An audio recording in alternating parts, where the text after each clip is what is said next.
Good morning, ladies and gentlemen. Welcome to All India Management Association's second National Shaping Young Minds program.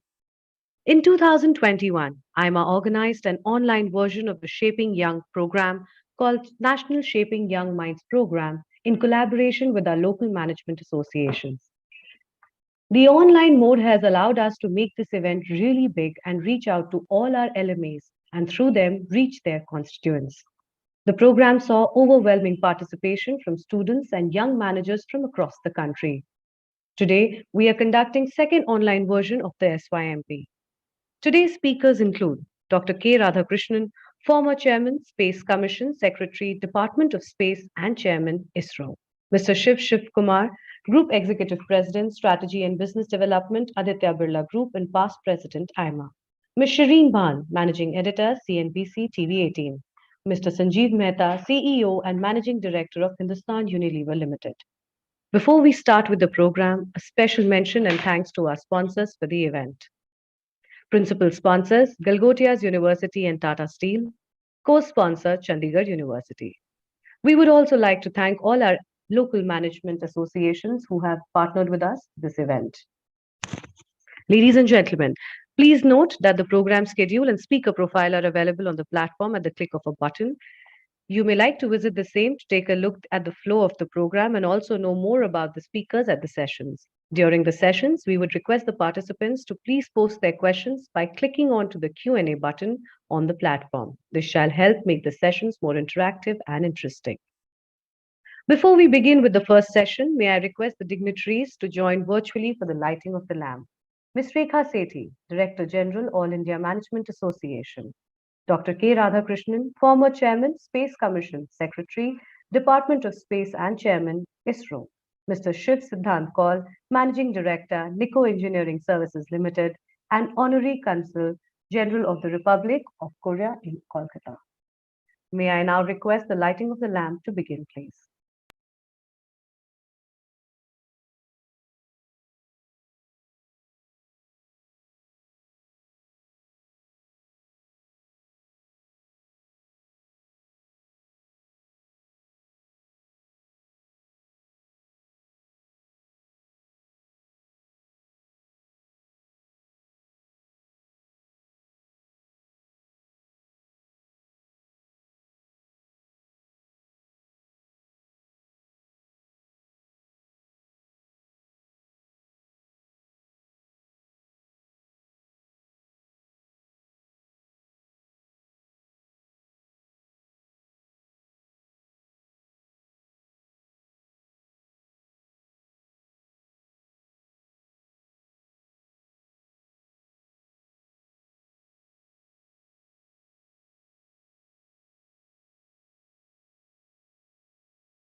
We welcome you to the first session of the Shaping Young Minds program with Dr. K. Radhakrishnan as the speaker and Mr. Shiv Siddhant Kaul as the session chair. Before I hand over the session to Mr. Shiv Siddhant Kaul with a request to take the session forward, few words about him. Mr. Shiv Siddhant Narayan Kaul is the Managing Director of Nico Engineering Services Limited and Honorary Consul General of the Republic of Korea in Kolkata. Nico Engineering Service Limited is one of India's leading providers of specialty maintenance engineering services and has received the CII Industrial Innovation Award for the most innovative medium-sized service enterprise in 2020.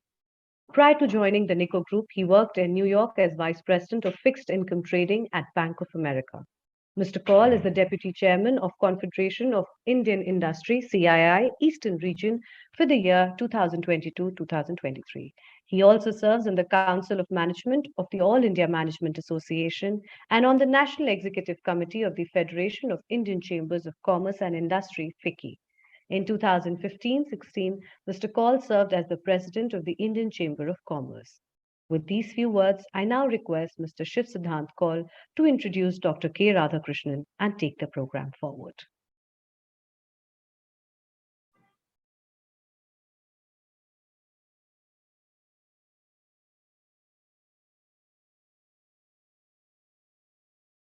Sir, I would request you to kindly... Good morning, everyone. Dr. Radhakrishnan. Good morning. Former Chairman, Space Commission and Secretary, Department of Space, and Chairman of ISRO. It's a rare privilege to get to meet you, and I very much look forward to hearing what your remarks today. Ladies and gentlemen, thank you very much for joining us in this very special National SYMP session with India's Mars man, Dr. K. Radhakrishnan. Sir, it's many thanks for agreeing to do this session.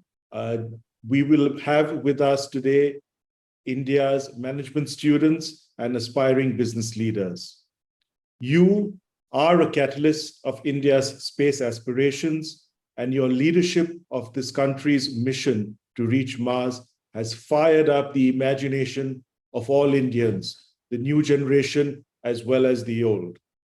Your book, My Odyssey, Memoirs of the Man Behind the Mangalyaan Mission, is awe-inspiring, and your story has motivated a large number of young Indians to focus on science and technology development. You have headed Indian Space Research Organization, ISRO, in its crucial phase when India seriously entered the space race, and you have also been the chairman of the Space Commission and Secretary of the Department of Space.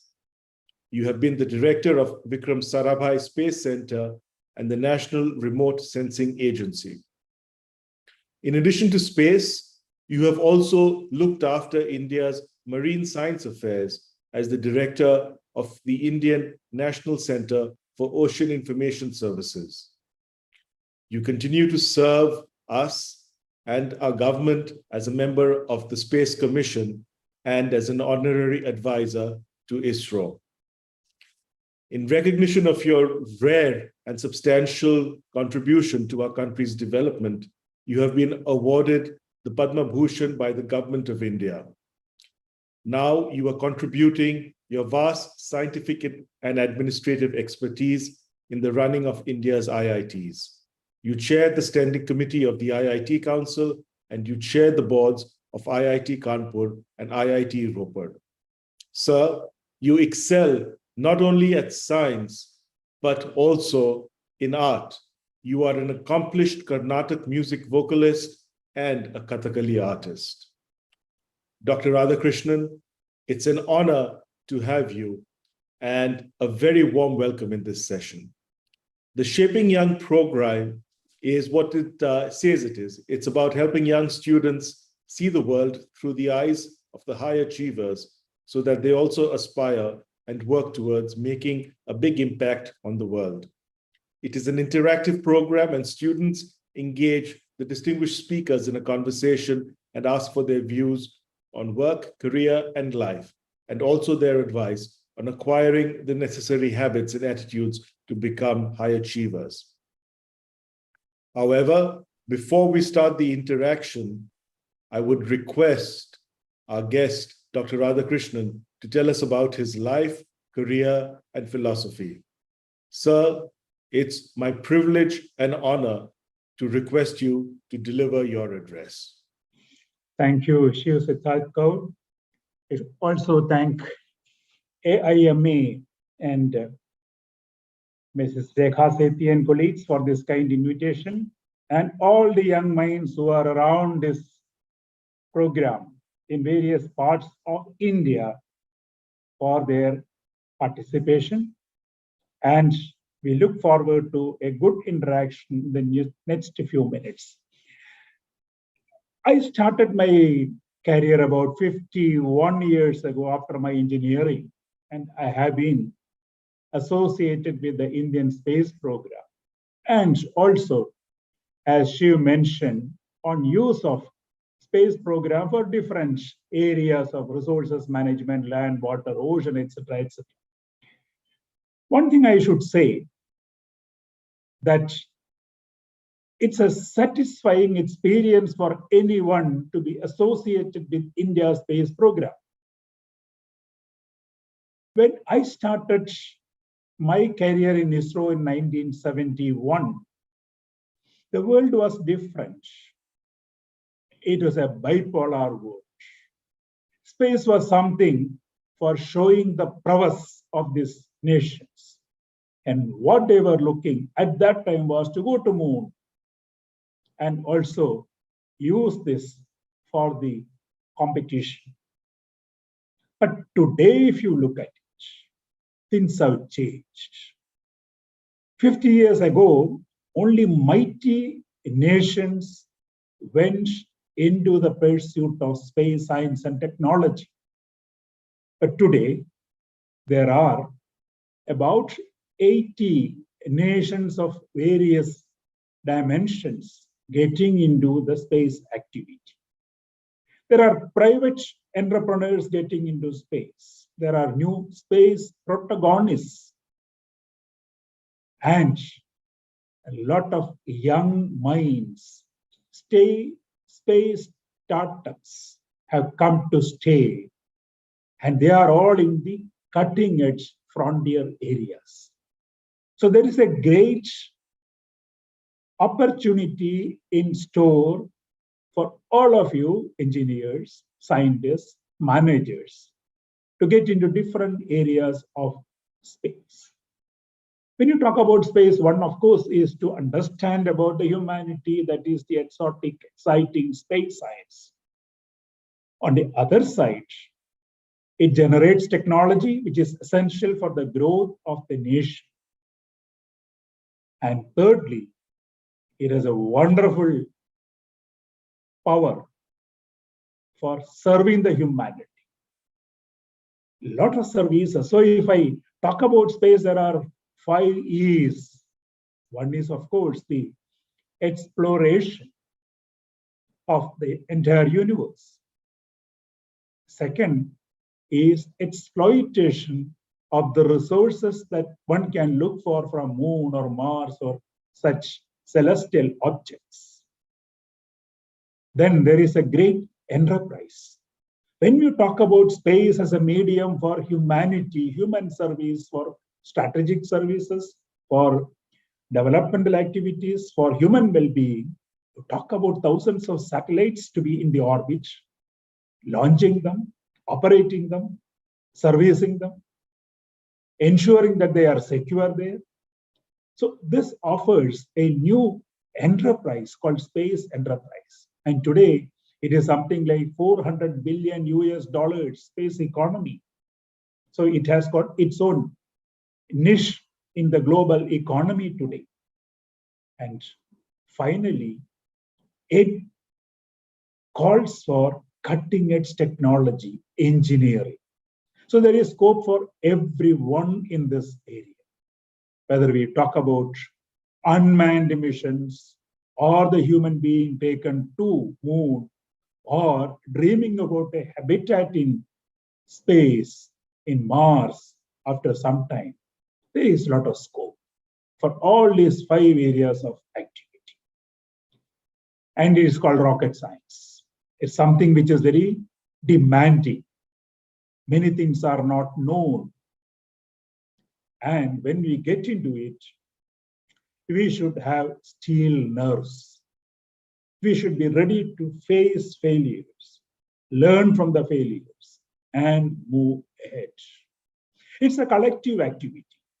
It is not individual excellence that matter here. It is the collective or team excellence, working as a team, thousands of people together, making a rocket and getting it ready for the launch. And the entire rocket doing that job in 10 to 15 minutes, it can break or it can become a grand success. The difference between the success and failure is very thin there. So it's a very exacting field. exciting area. So I would request all of you to look for opportunities, how you can get into space, how you can make use of space. And there are several opportunities. Thank you. With this, I will just stop my initial comments and I look forward to the interaction, what she will be moderating. Thank you, sir. That was a very nice introduction, and I think a segue into some questions that have been, emerging.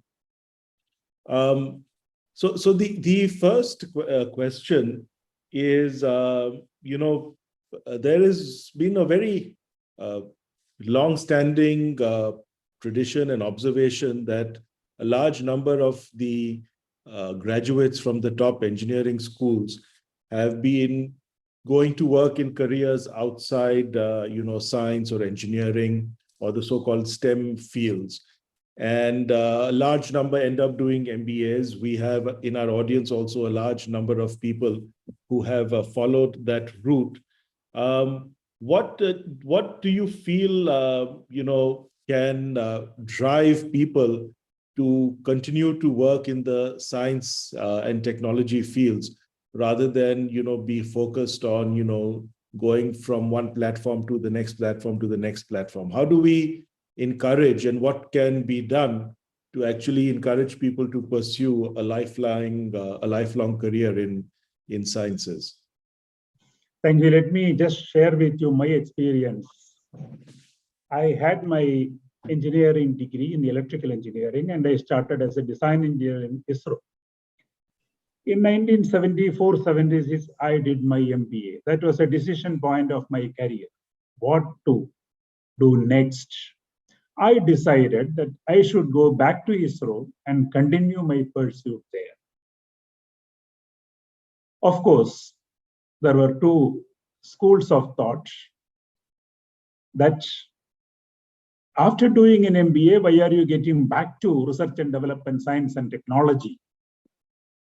Why don't we get into a lucrative area in business? The other view was, after doing management, you have forgotten your engineering. You are no more an engineer. So both views were there. For me, one, of course, ISRO is close to my heart. Second, ISRO gave us ample opportunities. Sky was the limit for us to do things there, actually. And finally, when Mangalyaan was done, everyone felt it is the confluence of engineering and management that made things happen. So the point here is, there is ample scope for a management person in space activity. If you look at many of the management techniques that we talk about, especially in project management, they have evolved from these space programs, which were done in uncertainty. So there is a lot for us to contribute as managers into this space program. As I mentioned, space enterprise is an area where you can get into. Technology management is an area one can get into. And today's world, without technology, whether it is in governance or in any other activity in industry, you will become obsolete. So technology is an area to pursue, and that will make a difference for a nation's growth. So pursue STEM as one of the essential requirements. So I guess that's a good segue, and you touched on some of this in your remarks and your answer. So we've talked about, I think, of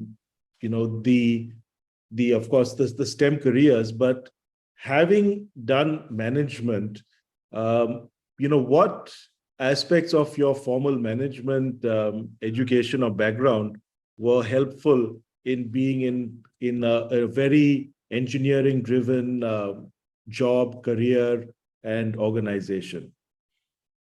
To start with production operations management, when I started my second phase of the career soon after the management, Then came strategic planning.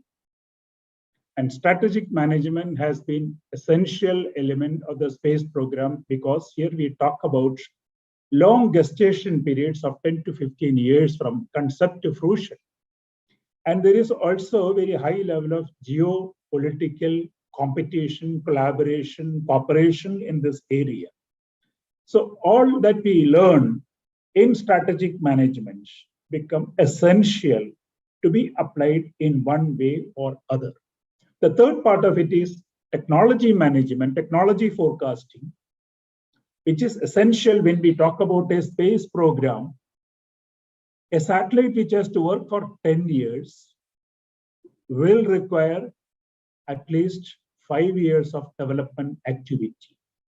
So one should be able to forecast today what would be the technology required 15 years from now. And technology forecasting of different magnitude is essential. Otherwise, one becomes obsolete by the time you get ready into the orbit. Of course, finance management, I dealt with that part of it. How economically one can do a space program. And if you look at specifically the Mangalyaan program, one of the USPs of that program is it has been a low-cost program without compromising on the precision required for such a mission. Thank you. I'm going to change gears a little bit. I think it would be helpful, because stories really make words come alive. So maybe if I can request you to share 2 anecdotes and how they inspired you or shaped you. One, which was, I would say, a success. Maybe not, the successes that we are all familiar with, but, at the initial or middle stage of a career, what was a success that really inspired you? Yes, this is what I'm doing. This is validation of all my efforts. And the contrasting element, what was, a setback that also either inspired you or led to some soul searching, which perhaps led to some more successes down the road? See, in the shaping of the program, one of the areas that we talked about is how do you look for an opportunity and you seize the opportunity. In the year 2004, in December, world witnessed a disaster, that was the tsunami in Indian Ocean region. It was totally unexpected. And we all in this region thought that tsunami is something for Pacific, not for us. So the whole world was taken with the shock, especially those from the region. I was in the Ocean Development Department, Indian National Center for Ocean Information Services. We knew very little about tsunami, but it was a national requirement, it was a global requirement to have an early warning system so that in future, one can reduce the calamities. So that was a call. And I decided that if an organization like INCOIS has to exist, it has to justify that, and this is the time to rise to the occasion. So I declared in the next 20 days, we are only going to think, read about tsunami early warning system. And we got the solution, and we look for synergy. The capabilities of several organizations, departments had to be put together, and we devised that early warning system, and that became the model for the Indian Ocean region. And there was a general acceptance, even in the UN forum, UNESCO, that yes, this system will work, this system will be used. And I left that place, but my successors built that system, and that became the world's best tsunami early warning system. This was not planned till 26 December 2004. But within 3 months, that system concept was ready with all acceptance at all levels. This is one example. The second example, I would say, my first year as chairman ISRO, I had the responsibility to have the first flight test of the cryogenic engine and stage used for a GSLV. And that GSLV itself had a checkered past. 50% failures, 50% successes. On that, I had to put a cryogenic stage, which had taken 20 years for development. It's a major responsibility. I took it. That was a failure. Soon after that, I had another GSL. That also was a failure. So in my first year of chairmanship, I had 2 major failures of the same GSLV. Then we worked together. Of course, I faced it boldly, inspired my people, talked to them, and also said sorry to those people who built the satellite for that vehicle because that satellite was lost.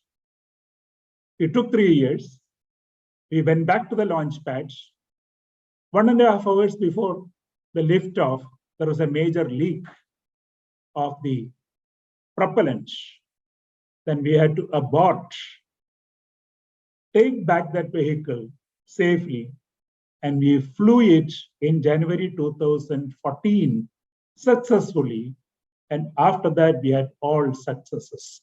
So these 3 years of activity through all these ups and downs ensured that we have a reliable GSLV. It is a work of a few thousands of people over these years.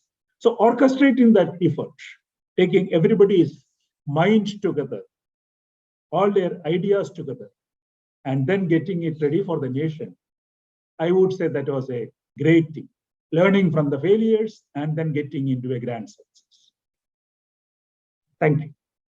Thank you. That's a great answer. Obviously you've been talking about how there are large scale teams involved, the deployment of resources, coordination of resources in any multi-sectoral project like the ones you have developed. There is I guess a school of thought that says that space being the next frontier should also be explored by the private sector. In some countries, we are seeing a private sector race, whether it is by Elon Musk or by Jeff Bezos. In India, how do you see the evolution of private sector in this field? Is there a space for them? Is there a policy that you feel should be adopted or could be adopted to encourage this? Or do you feel that in India, where we are, it's better that the government is directing this initiative? The answer is a big yes, right from the start.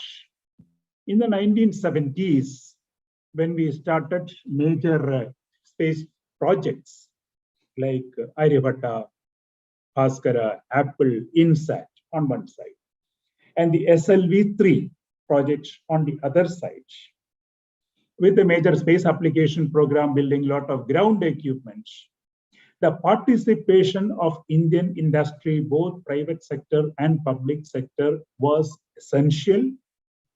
And ISRO started this in a very major way. Technology transfer and industry interface was one of the verticals of ISRO's DOS headquarters. And we had a policy of bringing industry, saying that if industry can do something, that will not be done in-house. It is a policy for all of us. And when we had the Mangalyaan launch, we had 125 firms, large to the medium, micro, participating in that program. whether it is Larsen & Toubro or the HAL or a small factory in a remote corner of this country, they were participating. This was a planned activity. So we never differentiated between the private sector and public sector. It was for us the national sector. Industry and their capability was leveraged for this program. One is the muscle, capacity. The second one, the practices that they follow in production, how to bring that into production of satellites, rockets. All these were brought together. And the special expertise that they had, we brought in. We also created space cells, space divisions in some of these industries. So this was a major activity. What we saw in the year 2020 was the next level of that activity where instead of becoming a jobbing partner doing what we want them to do, the private sector industry was required to grow to the level of being a co-passenger. Do activities on their own, whether to build rockets, whether to build satellites, whether to have an application program, or whether to have an international collaboration with some other major player and produce things for them. All these things are happening today. At least to my knowledge, there are about 50 to 60 new organizations have come up in the last 2 years. They are called space startups, working on rocketry, satellites, etc., etc. So I see a lot of scope. On one side, we have ISRO and the complementary efforts, supplementary efforts by all these private sector partners. Elsewhere in the world also, similar things are happening. They have happened. In US, along with NASA, we see a lot of major industries working on space, defense, aircraft industry. If you look at Europe, it's a consortium of countries from that region. It is called Area and Space. They do that activity. There is European Space Agency, again a consortium of activity. So industry has come in a major way. And let me give you statistics. Out of $400 billion of space economy, only 25% is coming from the government budgets. The rest of it is coming from commercial operations of space activity.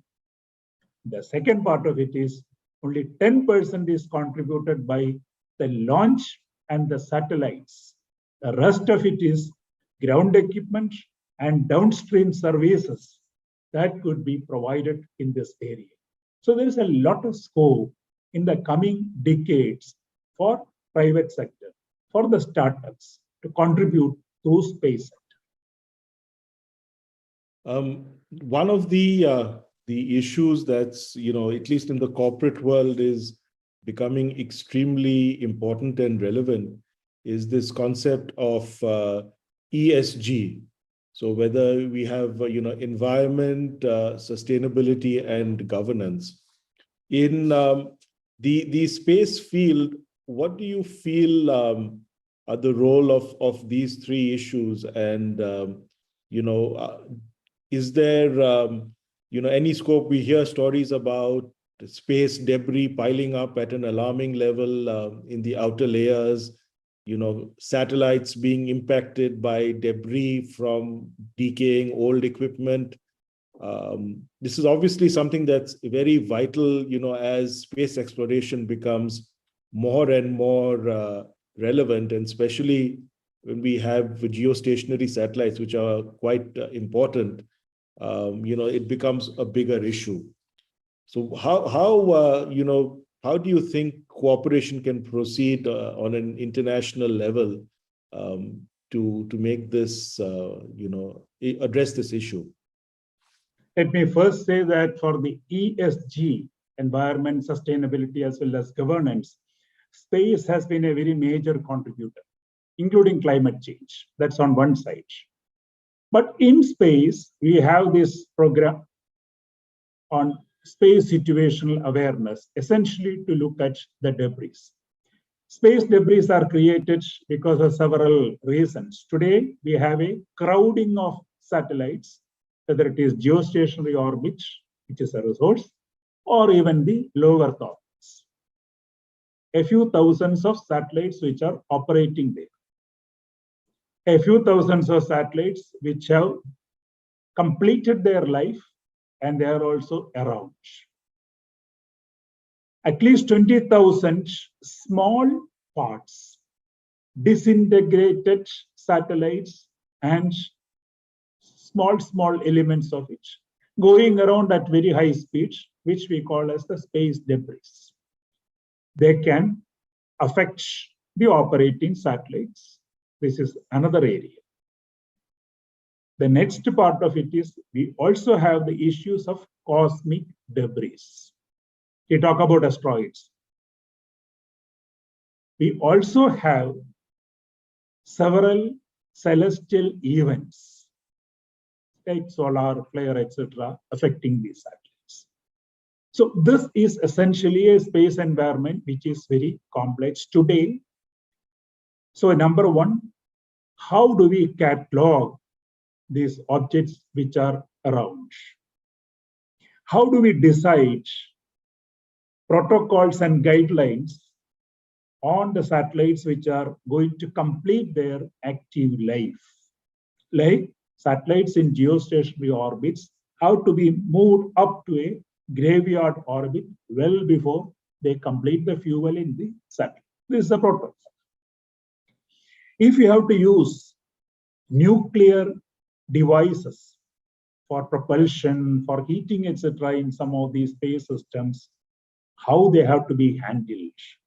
The danger is, for some reason, if they get back to Earth, that can be a problem. So some of these things have been put. But essentially, one has to have the capability for observing all the objects, cataloging all the objects, and essential modeling capability to see whether they are going to hit, whether they are going to re-enter, etc., etc. So this has become a very major area of national and international concern. The UN Committee on Peaceful Use of Outer Space is also looking at this aspect with guidelines. And many countries have capability today with observation as well as modeling. In India, we have got a space situational awareness office and a facility in Bangalore, which keep looking at all our satellites and then do the rest of the analysis required for it. So this is very important for the future too. And with many low Earth satellite constellations coming up, each requiring a few thousand satellites, the problem is going to be more and more in the future years. So, one thing, reading your, your history and your list of interests, music and dance stand out very prominently.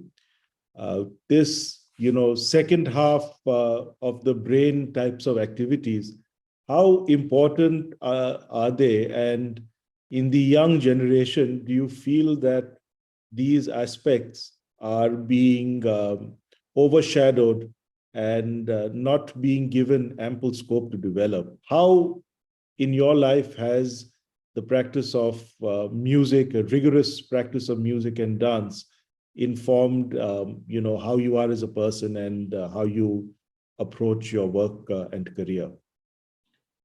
It has been a major de-stressor for me. I started this activity at a very young age of 7, and I continued to be a student, continued to practice. Let me give one small example. I talked about the twin failures of 2010. And 25th December 2010 was the second failure. And what happened at that time was the media saw only a rocket getting disintegrated. It was off course, so we gave the signal to destroy the rocket. It was taken as mid-air explosion. And the whole nation probably was looking at me as the fellow who didn't do his job. And he should go home. That was being written there. Now, my job is first to answer to the nation and also inspire my thousands of colleagues who are working, which I did. But it takes a call on me as an individual. And I had only music at that time. And frankly, for 2 hours, I sat and sang. And at the end of it, I found that some cleaning has taken place in my head. I continued that. And then I told my driver, who knew all my agonies, that Chandra, I am ready for the next launch now. That's a tonic for me, number one. Number two, every day I spend at least half an hour to 1 hour on these activities. That gives you a lot of solace, actually. That's why I said it's a de-stressor on a sustainable basis. Plus, I found my brain also works in a better way when I learn music. I recall it very often. I can recall what I learned 30, 40 years ago also. That means I'm giving some exercise to the brain, and that keeps going.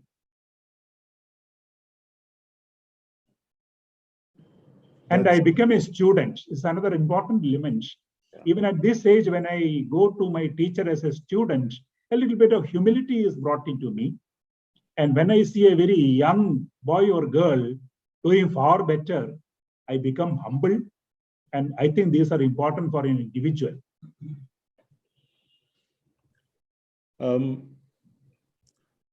So the last question, I guess, because we are running short of time, is that, we have for many years talked about a brain drain, about the best and brightest leaving the country.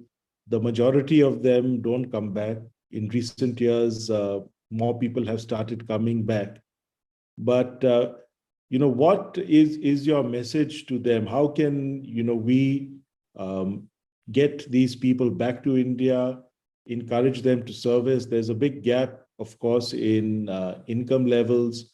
But besides that, what is your message? How can we bring these people back?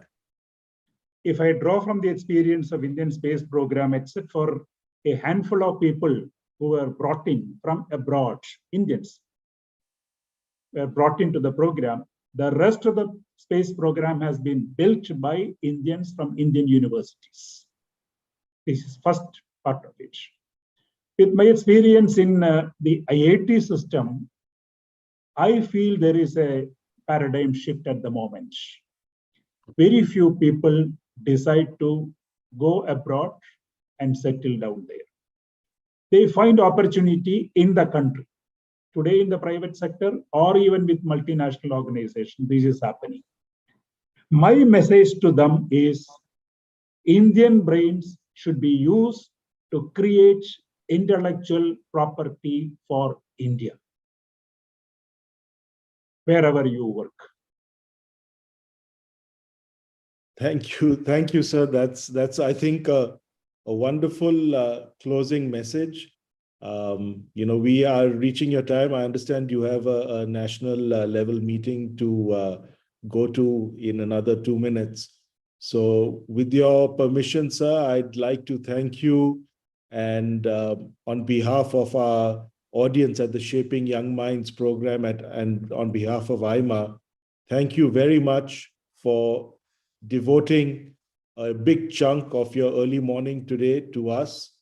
We all step away from this program as coming away enlightened, inspired, as well as, I think, rejuvenated to hear your words of wisdom, to hear your stories, and to hear about your successes and your failures, both of which have led to India having a world-class program. Institutions are made by leaders, and I think today we have seen those very qualities that a leader must have to engage in building of institutions and nation building. Thank you very much, sir. Have a wonderful day, and we are all going back with our minds full and our hearts held high. Thank you very much, Shiv, for conducting this session so well. I hope to meet you in person. I look forward Sometimes. to it. It would be a great honor of mine. Thank you. Thank you. Thank you very much. Thanks to all the participants. Thank you, sirs. With this, we come to the end of the first session of the SYMP.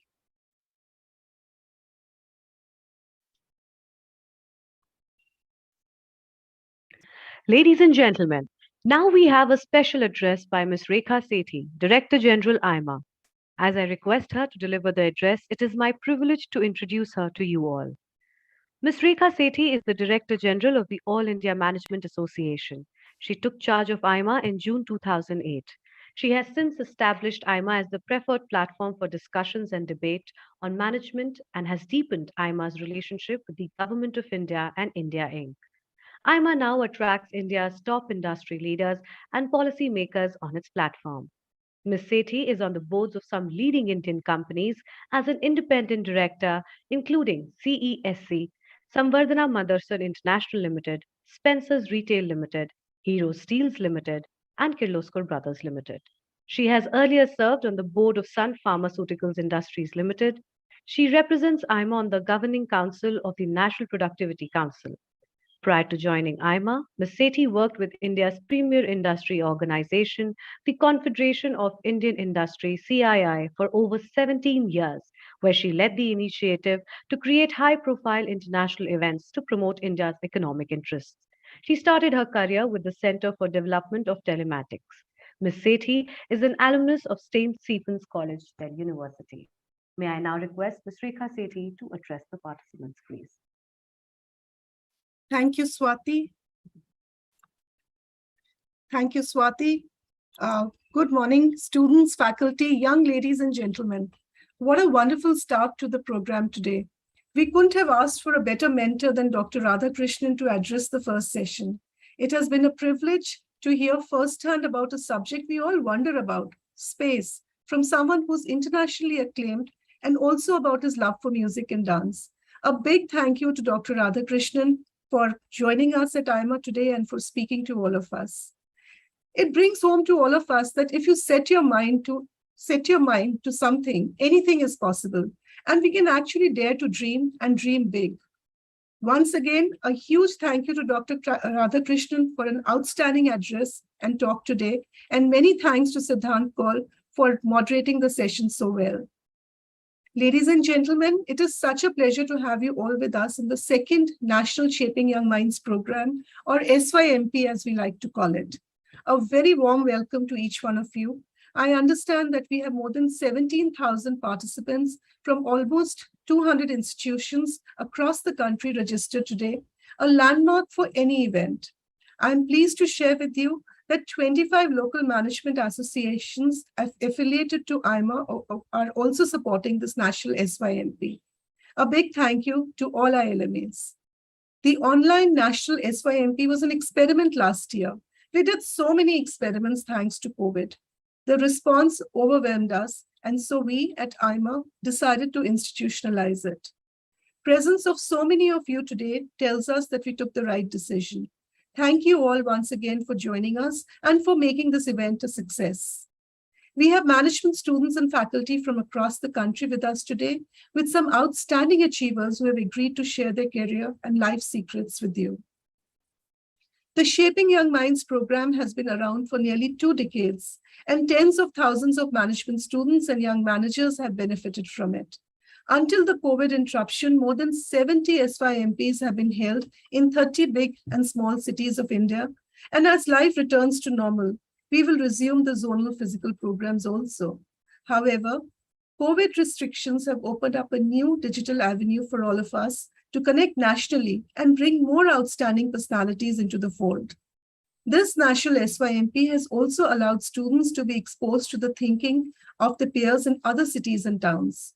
Ultimately, a mix of physical and digital SYMPs would allow more opportunities for students to access career and life advice from a more varied and larger set of iconic achievers.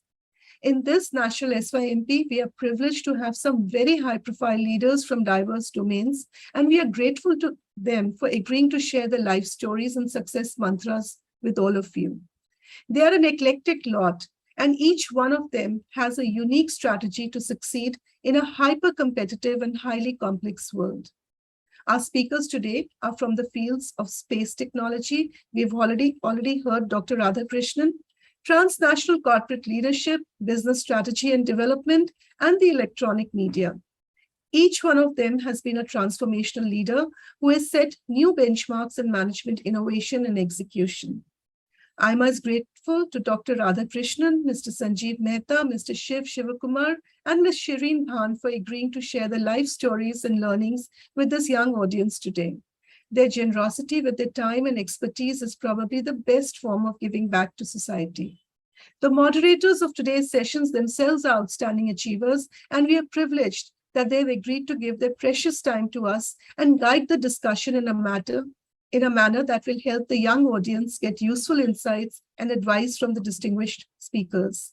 Many thanks to Mr. Srinivas Dempo, Mr. Nikhil Sawhney, Mr. Shiv Siddhant Kaul, and Mr. Pranjal Sharma for agreeing to moderate the sessions. Each one of them is an icon in his own right, and we are looking forward to some exciting conversations today. The young people in this audience would benefit from the guidance and inspiration from these icons because you face once-in-a-generation challenges. You've all come through 2 years of COVID disruption and now face a world that is bogged down by geopolitics and inflation. Technology is continuing to move on, and our future managers will certainly have to adapt quickly. The rate of change is so great that it is hard to follow any past model or chart long-term plans. I'm sure all the young people who have joined us here today for this program will benefit from interacting with seasoned and calm leaders who have come through many disruptions in their lives and have developed methods to find a way through the smoke and noise of change. You would appreciate that while great uncertainty and volatility can be disorienting, it can also be a huge opportunity for the young. Radical change shakes up the status quo and changes the rules of the game, which allows the young to experiment with new careers and businesses instead of merely following in the footsteps of the previous generation. Disruption is good for today's young people because it gives them greater freedom. However, freedom demands discipline, initiative, and ingenuity. To succeed in this environment, you must be prepared to continuously learn, unlearn, and then learn again. In today's world, your degree or diploma can at best get you an entry into the world of business, but it will not serve you for life. When the world changes too much, it is the fastest learners who survive and thrive. The shortest shortcut to instant success is inspiration, and inspiration comes from being in the company of smart people who thrive on change. This program gives you an opportunity to not only learn from the speaker's stories, but to also ask for direct and meaningful advice during the question and answer session. I urge you to engage with the speakers and extract as much wisdom from each speaker as you can. Before we go further, I would like to acknowledge the support of Galgotia University, Tata Steel, and Chandigarh University as sponsors of this program. Many thanks for your generous support. In the next session, we are privileged to have one of the most versatile and cerebral CEOs in the country, Mr. Shiv Shivakumar. He is a past president of AIMA, and he has led iconic global companies in India, such as Nokia and PepsiCo. Currently, he is the Group Executive President for Strategy and Development with one of India's largest and most global conglomerates, Aditya Birla Group. The juggernaut of sessions with India's icons will continue after this session. The following sessions will have Ms. Shereen Bhan, Managing Editor CNBC-TV18, who's probably the best known and most popular face on India's business television. She has a long and phenomenal track record as a TV news anchor and show host, and today it is our turn to put her under the spotlight.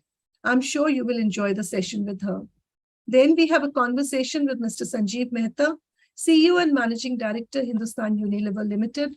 Mr. Mehta leads one of the world's venerable FMCG megacorps in India and South Asia, and he's a veteran of Unilever's empire in Asia.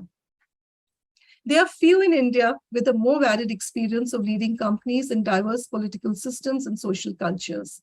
We will learn a lot about widening our horizons from him. With these words, it is now my pleasure to hand over to Swati to take the session forward. Over to you, Swati. Thank you, ma'am, and thank you for the address. I request everyone to kindly stay connected as we start the next session at 10:25 a.m. sharp with Mr. Shiv Shivakumar, Group Executive President, Strategy and Business Development, Aditya Birla Group, and past President, All India Management Association, as the speaker, and Mr. Pranjal Sharma, author, economic analyst, and columnist, as the session chair.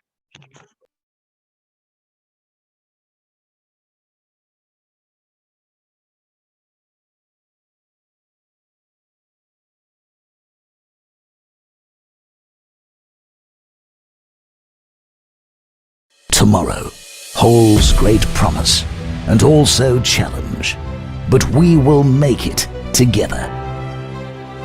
Make tomorrow by fortifying today.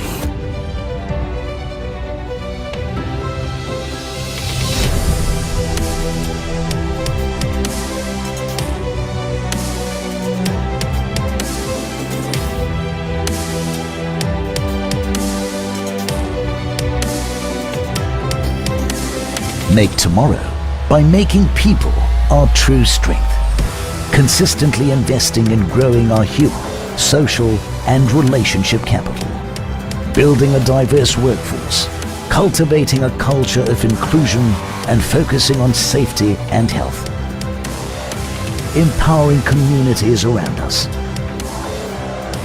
building long-term, transparent, and trust-based relationships with every stakeholder. Make tomorrow by creating future-ready solutions.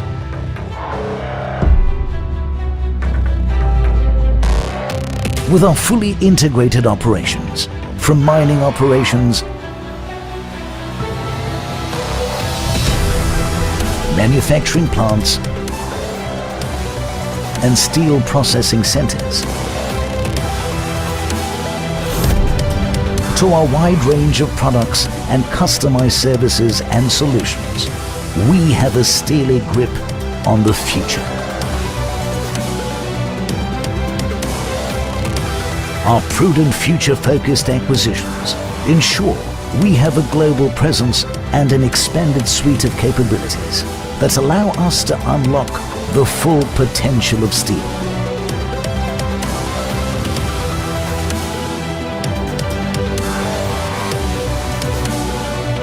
We're focused on making solutions that serve the needs of industries and individuals.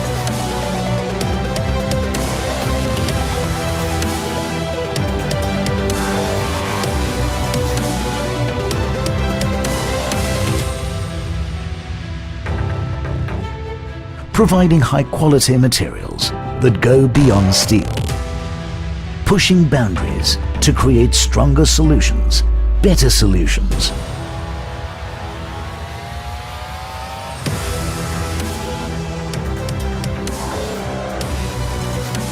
Pushing boundaries of digital technologies to build a smart, connected, and seamless value chain. Reinventing how we connect, transact, and engage with our customers.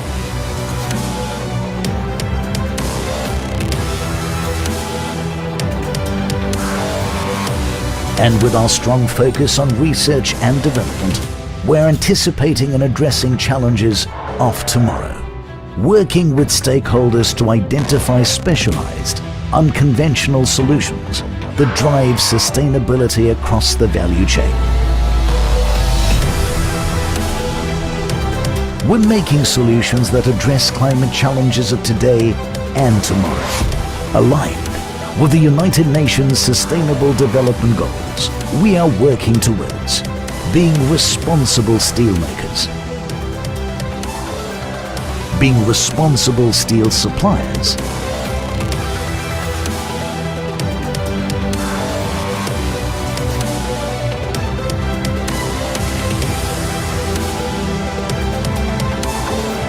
and helping our customers make sustainable choices. Tomorrow is ours to create, and together we can make it better, shape it better.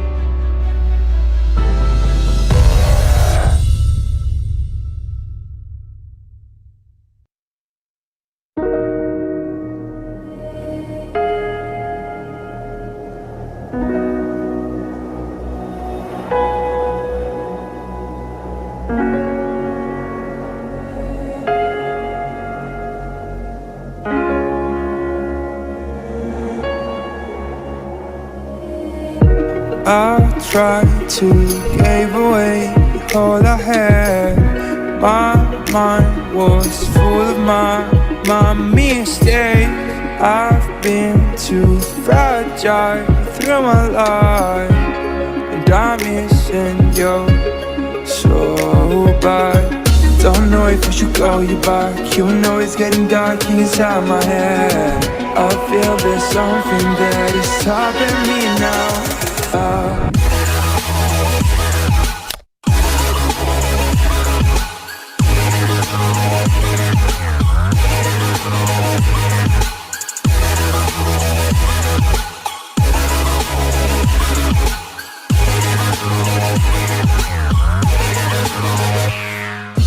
feel there's something that is. I feel there's something that is. I feel there's something that is stopping me now. And I try to forget all what I had, but is my mind really gonna cut you out? I feel like no prayers are gonna help myself. No, don't know if I should call you back. You know it's getting dark inside my head. I feel there's something that is stopping me now.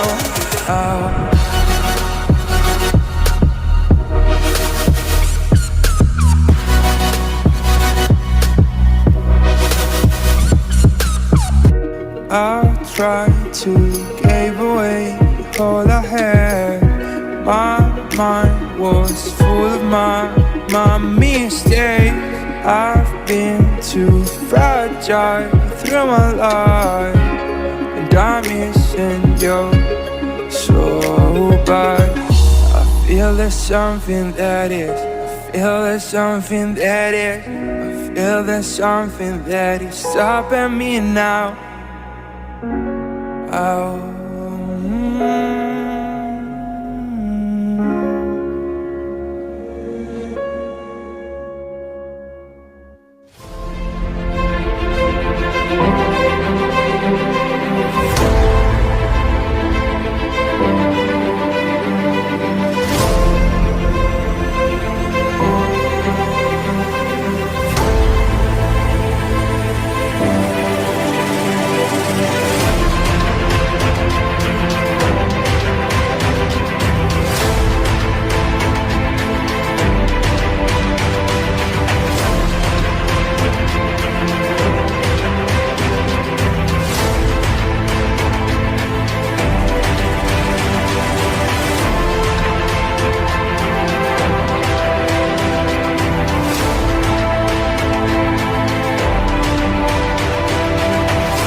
In a decade-long journey of a driving transformation in the educational landscape, Chandigarh University has today evolved as a leading Indian institution, delivering a unique amalgamation of professionals and academic excellence.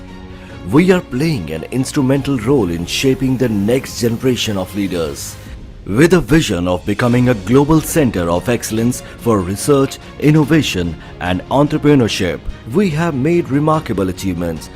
Today, we are amongst the top 5% universities of India to be accredited with the prestigious NAC A+ grade and also ranked amongst the top 30 universities in the National Institutional Ranking Framework 2022 released by the Union Ministry of Education. We are also the youngest university in the world to make a best debut in QS World Rankings 2023 and ranked third amongst the private universities in India. Foraying into the world of space research, we set up the first ground station in the region of space research and training. और मित्रों, आज जिस space research centre का उद्घाटन हो रहा है वह न केवल चंडीगढ़ यूनिवर्सिटी के लिए एक बहुत बड़ा माइलस्टोन है, बल्कि हमारे देश के स्पेस सेक्टर के लिए ये बहुत ही महत्वपूर्ण है और इसकी एक विशेष अहमियत भी है.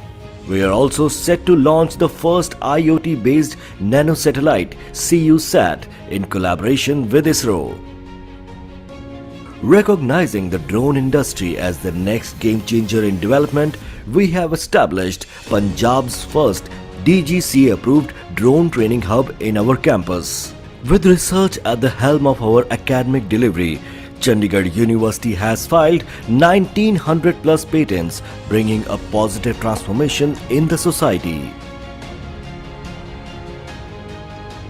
Today, Chandigarh University is home to students from 28 Indian states, its 8 union territories and 54 countries around the world, which makes it one of the largest multicultural campuses in India.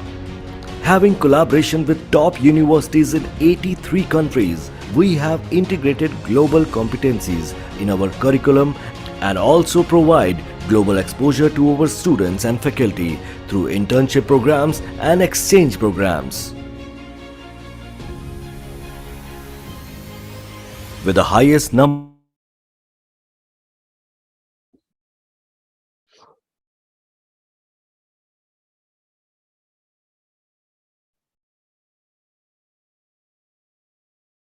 Hi, Shiv. Hi, Rekha. How are you? Are you feeling better? Morning, Shiv. Hi, Pranjal. Hi, Rekha. So we're not live as yet, right? No, I'm afraid we are. We are live? Okay.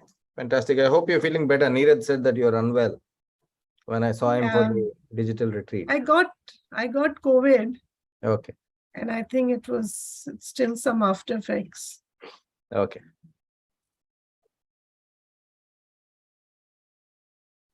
It starts at 10:30, right? It's still 10 minutes left.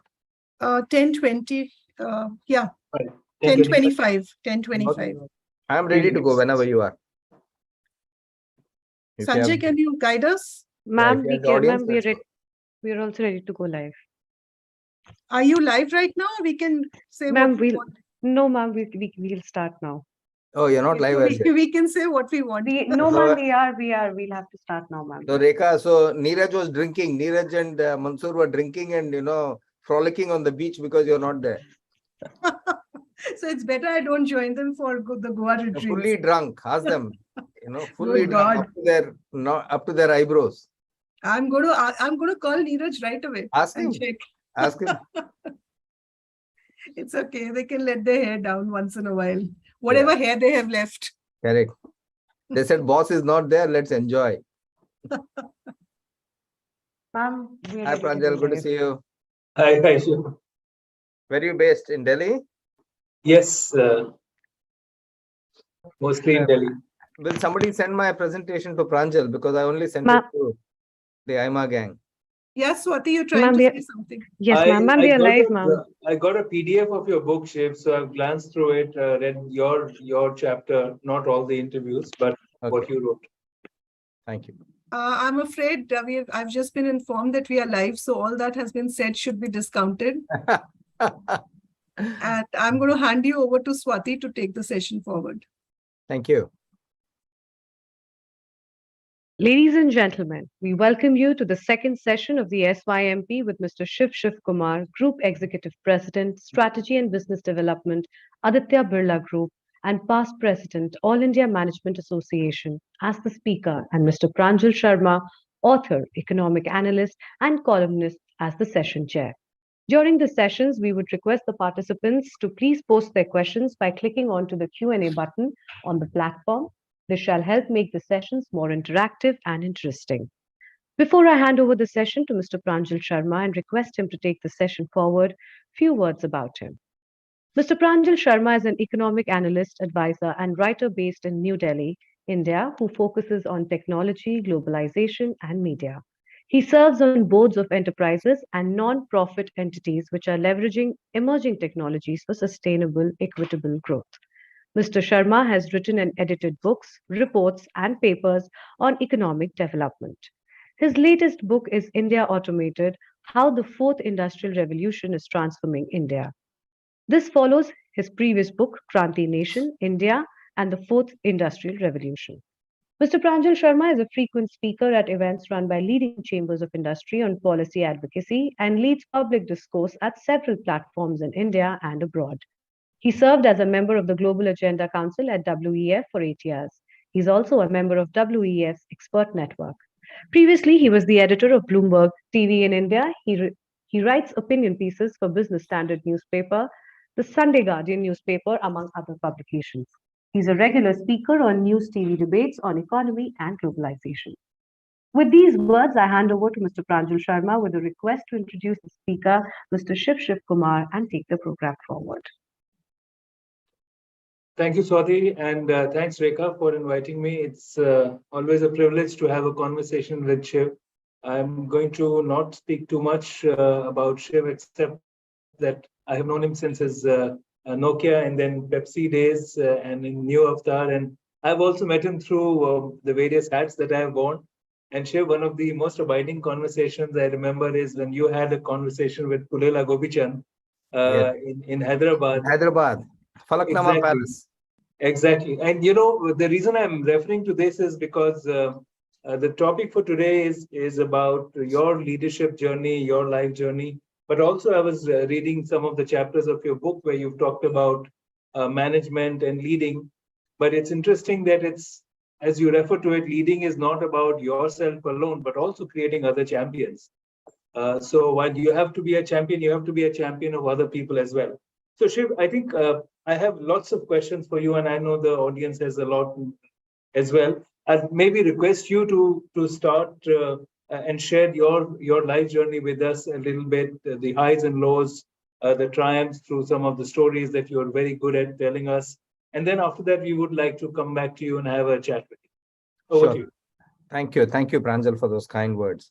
AIMA IT team, will you put up my slides? I have about 15 slides, ladies and gentlemen. I'll just give you some thoughts, and then we're in a conversation with Pranjal. So first of all, welcome to the SYMP. I think it's a fantastic platform, especially for young people to meet professionals from various disciplines and for you to get a hang of what they have done or what they will do. Next slide, please. So the whole concept of an SYMP was an idea from my ex-boss, Mr. R. Gopalakrishnan. He was my boss in Hindustan Unilever. And when he was AIMA president, he started this, and the legacy continues after many, many years. And so we should all thank him for this wonderful idea. Next slide, please. So here's my journey. I come from a family of bureaucrats and doctors. We have lots of IPS officers, lots of IAS officers, lots of doctors in the family. I think last count we had some 30, 40 doctors and many, people in bureaucracy. So it was only natural and the wish of my parents, certainly, for me to be a bureaucrat. So they're extremely keen that I become an IAS or an IPS officer, which I did not. Okay, so This was one of the things where there was a departure from what family tradition was. Next slide, please.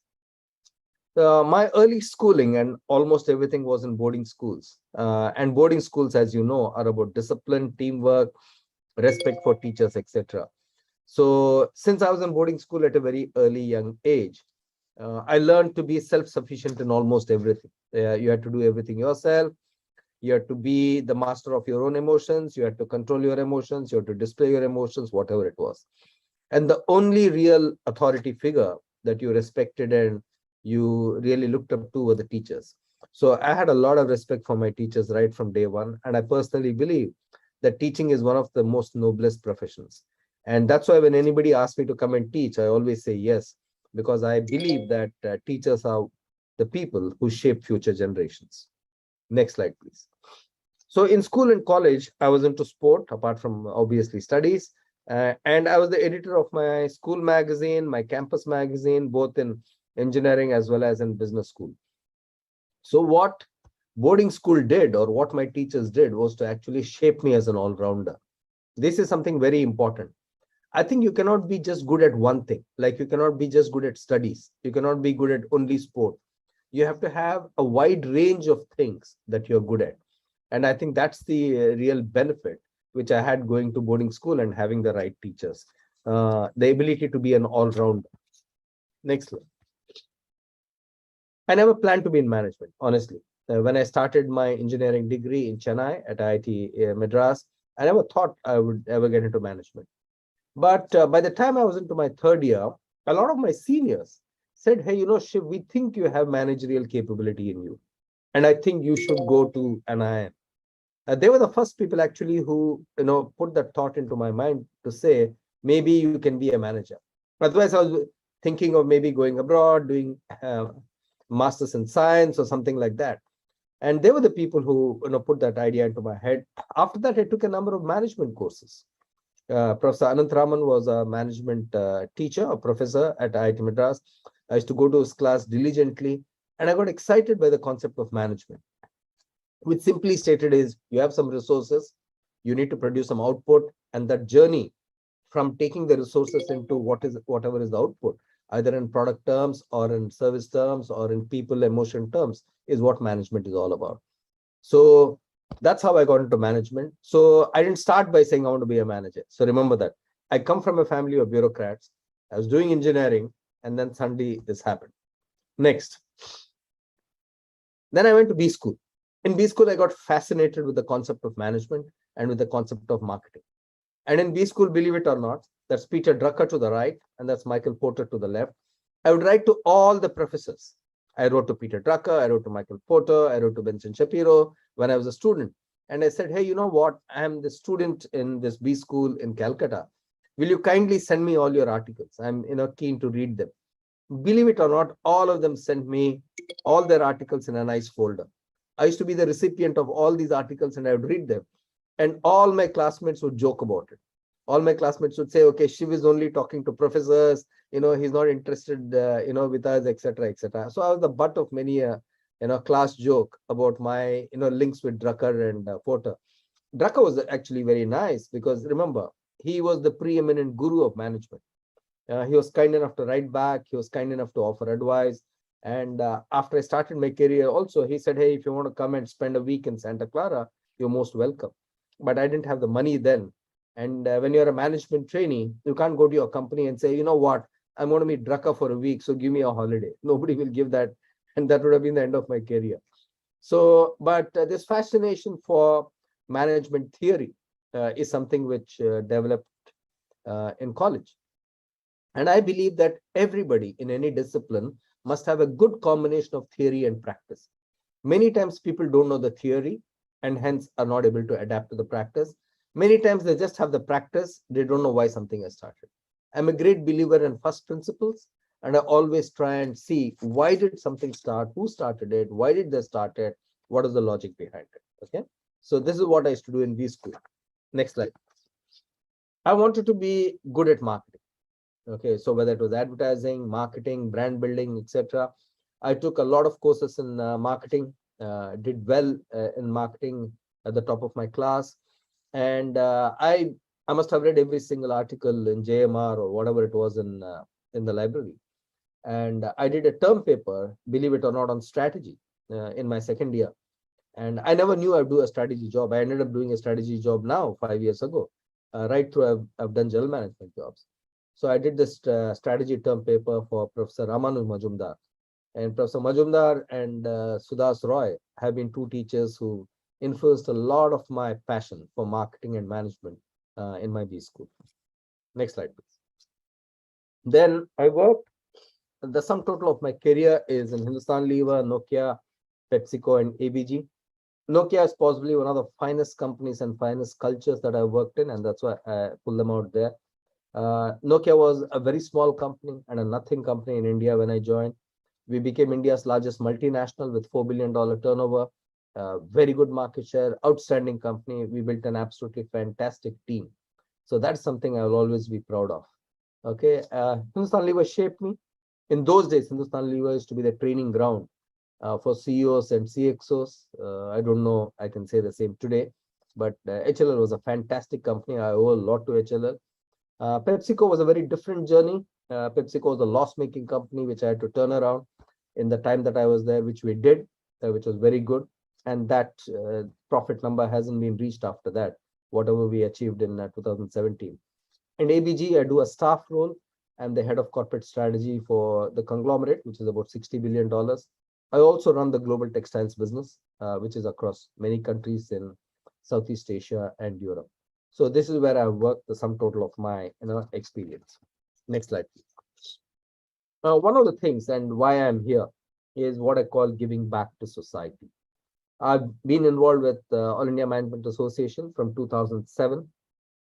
That's when they called me to do the first speech in Trident Hotel in Mumbai, where I was asked to speak on the role of multinationals and how multinationals viewed India.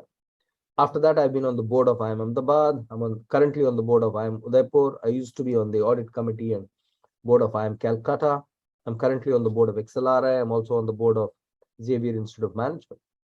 I believe every professional has a duty to give back to society. Only if we give back to society will we actually see a better society in the future world. A lot of people say, I don't have time for it. If you don't have time for society, society will not have time for you. That's my simple thing. So I've never refused an invitation from Rekha or AIMA. If I can manage it, I try and do it. Okay, so I would say whatever you do, try and give back to society. What we can give, each of us is not Bill Gates that we can give $400 million or $500 million, but we can give something very precious, which is our time. And giving your time to your friends, giving your time to society, giving your time to alma mater, giving your time to the industry body are all very good examples of what you can do with your time. So please do think of giving back to society. Next slide, please. So having given you a quick snapshot of where I come from and what I did, I want to leave you with 5 thoughts, and then we can have a Q&A chat, whatever Pranjal wants to do. My 5 thoughts for you are as follows. Next slide. This is what I've distilled over my career and my life. First, you have no control over where you started, but you have control of where you will end. So don't take your starting point as the reason to be at an end point. You could be born into a middle-class family, I was born into a middle-class family, a lower middle-class family, a rich parents, whatever it is. You can be born into Chandigarh, you can be born into Delhi, you can be born into Bangalore like I was. But what you do in your life is in your hands. Where you started absolutely has no relevance, especially in today's world. So don't look back, look forward is my simple message to each and every one of you. Look ahead. The world is full of opportunities, especially at your young age. Next slide, please. Thought number 2 for you, reinvent yourself and reskill yourself continuously. I remember when I joined Nokia, all the Nokia boys and girls said, this guy has only sold shampoos, he sold tea, he sold detergents, what will he teach us? I spoke to at least 200 people before I went and joined Nokia. I knew more about Nokia from the outside than anybody else knew. I did the same thing when I joined PepsiCo. I did the same thing when I joined ABG. You need to constantly reinvent yourself and reskill yourself. Your degree, whatever it is, will not be valid 5 years after the degree is done and dusted. It is skills which matter. It's not degrees anymore. So reskill yourself continuously. Before the pandemic, YouTube, there are 450 million people from India on YouTube every day. They spend 90 minutes a day on YouTube. Number one is streaming, entertainment. Number two is learning. Number three is shorts. Learning was number 5 before the pandemic.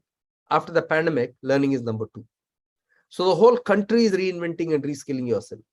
If you do not reinvent and reskill yourself, you will fall behind. It's in your hands.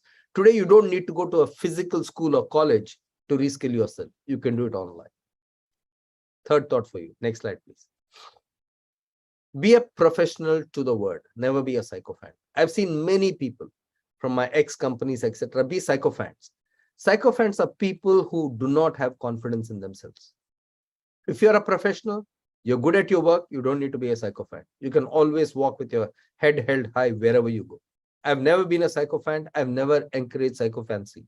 So Rekha will tell you, when I was the president of AIMA, Rekha and I would have the most fiercest fights and arguments non-stop. But my respect for her never diminished as a result of all those arguments and challenges. So you should build in that challenge, and you should always encourage people to challenge you and to give you feedback. So please be a professional to the word, to the core of being a professional. Next thought. Always give more than you take. The world, unfortunately, we have more takers than givers. But I found that people who are more givers than takers tend to win more in life, because more people want to work with them, more people want to deal with them. And one of the simplest things I would tell you is share as much information as you have. Whatever information I get, I send it to as many people as possible. Because I think everybody is smart enough to come to the same conclusions if they have the same information. So hoarding information, which was a trend about 10, 20 years ago, is no longer, valuable today. You cannot hoard information. More and more people have it. So give your time, give away information, and trust me, I'm a living example of that. You'll get more when you actually share. Okay, I'm an absolute living example of that. Next thought, please. And the last thought. Stand for something, else you'll fall for anything. So you must have a set of core principles that you stand for, like integrity, like being a contributor, like being a collaborator, like wanting to give back to society. Okay, so stand for something. Ask yourself, what defines me as a person? If you stand for something, then you will not fall for anything, because that is your North Star. And it's, please don't say that I'm 15 or I'm 18, I'm 20, I don't know what I stand for. These are what are called values, the values you stand for. Some you get from your parents, some you get from your teachers, some you get from your surrounding. But you must be clear what you stand for. If you're very clear what you stand for, then you'll always win in life, because then you know how to take away the distractions and how to avoid things which, are not in line with what you stand for. Next slide, please. So at the end of what we started at 10:25, I've taken 15 minutes, a little less than 15 minutes, so that we have enough time to chat. So thank you very much for dialing in. It's an absolute pleasure to do this for AIMA. And Shaping Young Minds program is something which is an absolute prime event for AIMA for many, many years. So thank you everyone on the call. And Pranjal, over to you. Thanks, Shiv. I don't know whether I read your mind or you read my mind, because the 3 or 4 points I wanted to start with, you already said it. The point on reinvention and reskilling, because I've been writing on fourth industrial revolution. The point is that a 30-year-old degree is not going to get you in anywhere. We feel that you get a degree, and that's like a gate pass to enter, and then you enjoy the cinema for the rest of your life. It's not going to be like that. I says Pranjal, just in response. A degree is there. A degree is not a guarantee. A lot of people see degrees as guarantees. Degrees are no longer guarantees. Exactly. I think that's also requires a change in the thinking of employers, not just the employees. Oh, but they have started changing dramatically. True. I want to just ask you 2 questions. Related, and then come to some of the many questions I received from the participants. Time management is absolutely critical, Shiv, and at every level. Focus on energy, and managing your energy and time is critical for a leader. And when we say leader, in my mind, leader is not just a person who's a CEO, but you can be a leader of a 2-person team, you can be a leader of a 20-person team, you can just be a leader of yourself. Is this one of those fundamental basics that people tend to ignore? Absolutely right. Very well said. You know, time is the most important element by which people judge you, believe it or not, Pranjal. For example, by today at 10:20, Rekha pinged me saying, are you joining or not? I thought the session was at 10:30. I was going to join at 10:25. Okay. But because we are on time, okay, the audience has a certain impression of us. Many people take that for granted. Okay. Never do that. Whatever you do, stay punctual. 50% of the impression you create on other people is basis that way you manage your time. Now, managing time does not mean coming to work at 9:30 and going away at 4:30. It also means, if you're my boss, Pranjal, to say, hey, Pranjal, I'm giving you a summary of the report by 4:30. It should be on Pranjal's desk by 4:29. Pranjal should not remind me.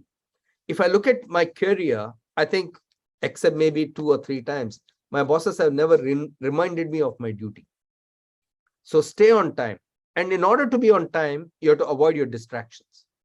There are many distractions people end up with. So you really have to ask yourself, what am I focused on? It goes back to what you value. What am I focused on? Am I spending adequate time and energy behind that focus? As long as you do that, you're fine. A lot of people, especially at a young stage in life, spend a lot of time on extracurricular activities. Okay, you need to ask yourself, do they truly add value to you?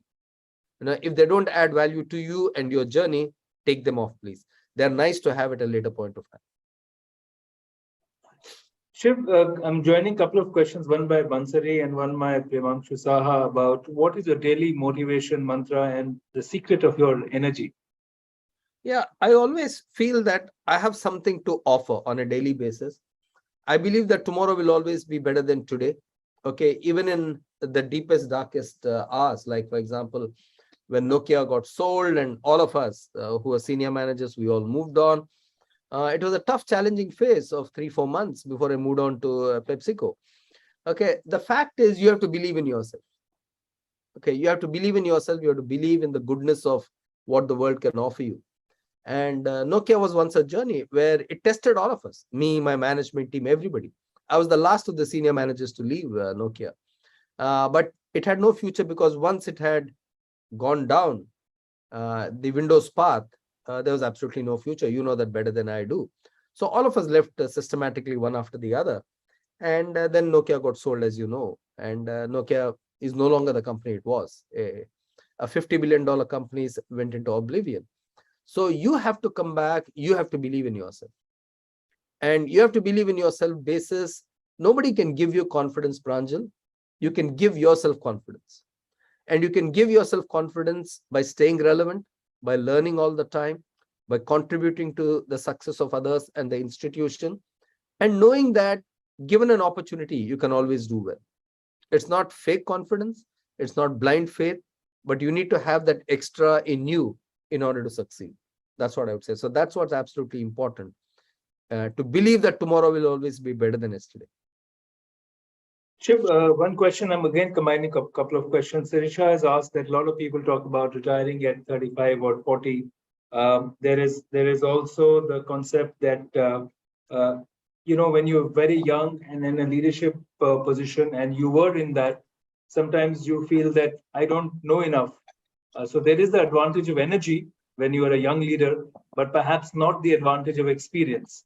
How do you combine the two, the need now for retiring at 40 versus beginning leadership at age 40? How do you combine these two? So that's a very good question. So here's the thing. I've been working for what, 37, 38 years. I've been a CEO for 20 years. You can get bored by being a CEO for 20 years. But the point is you need to reinvent yourself continuously. So let's say tomorrow you want to retire at 40. What will you do after retiring at 40? Trust me, after a year, you'll feel bored. See, by definition, a human being and a human mind needs to be challenged. Only if you are challenged, do you get better and better. And if you do not want to be challenged, that's a different matter altogether. But I believe even if you retire at 40, you have something to offer society. So maybe you're extremely successful, you retire at 40, but please do offer something to society. Go maybe teach, okay, maybe do some NGO work, whatever it is. I would say don't become a hermit, whatever happens. And I think people who become hermits actually tend to lose a lot more in the long term. I think by being human beings, we get energy from each other. We draw energy from others, we give energy to people. Okay, that's what drives us repeatedly. So I'm not a great believer in retiring at 20, 30, 40, etc. These are nice things to say. I think if you have potential, you have talent, you have a lot to offer the world. And I would say, don't deprive the world of your talent. But lack of knowledge, Neil Joshi had this question that, do you feel that you don't have enough knowledge sometimes when you get new responsibilities? How does one overcome that? Absolutely, that's true. For example, today, one of the hottest topics in the world today is artificial intelligence, machine learning, metaverse, etc. And we've been working with Microsoft and Accenture to learn about metaverse for the last 6 months. I've been in at least 4 or 5 sessions. The good thing about learning today is you can go onto the net and learn anything you want. Okay, you can learn it through a TED talk, you can learn it through just scanning articles, you can learn it by talking to people in other professions and other industries who are going through it. So I don't think the physical learning, which was what was important in the past, is anymore a hurdle or a barrier. Okay, so learning is entirely up to you. So on any topic, let's take cryptocurrency, decentralized finance, you can learn whatever you want. Nobody stops you today. So that is not a reason in my book. You talked about reinvention, and Sushmita has a question that, part of reinvention is learning, but part of it is also taking on new responsibilities. But sometimes that can clash with the objectives of the organization. I may want to go to a new department and a new role or a new geography, but the organization may not allow me. How do you then reconcile these two needs? Yeah, absolutely right. So the thing is, everything cannot work your way, especially when you work in an organization. The organization has certain priorities. The organization has some processes, some policies, etc. If the organization cannot give you a full-time role, then try and do projects in that area. Be part of cross-functional teams. Put up your hand and say, hey, you know what? I'm in finance, but I'd like to be in sales and marketing. And this is the reason. I have the aptitude. I can show it to you. You have to be a willing learner, and you also need to be a willing contributor. Then the organization will say, yeah, maybe, yeah, this person has it in him or her, and let's go and do it. And a very important point, Sushmita, which you raise, a very important aspect of learning is unlearning also, to forget the past. Many times managers bring what they did from the past into where they are today.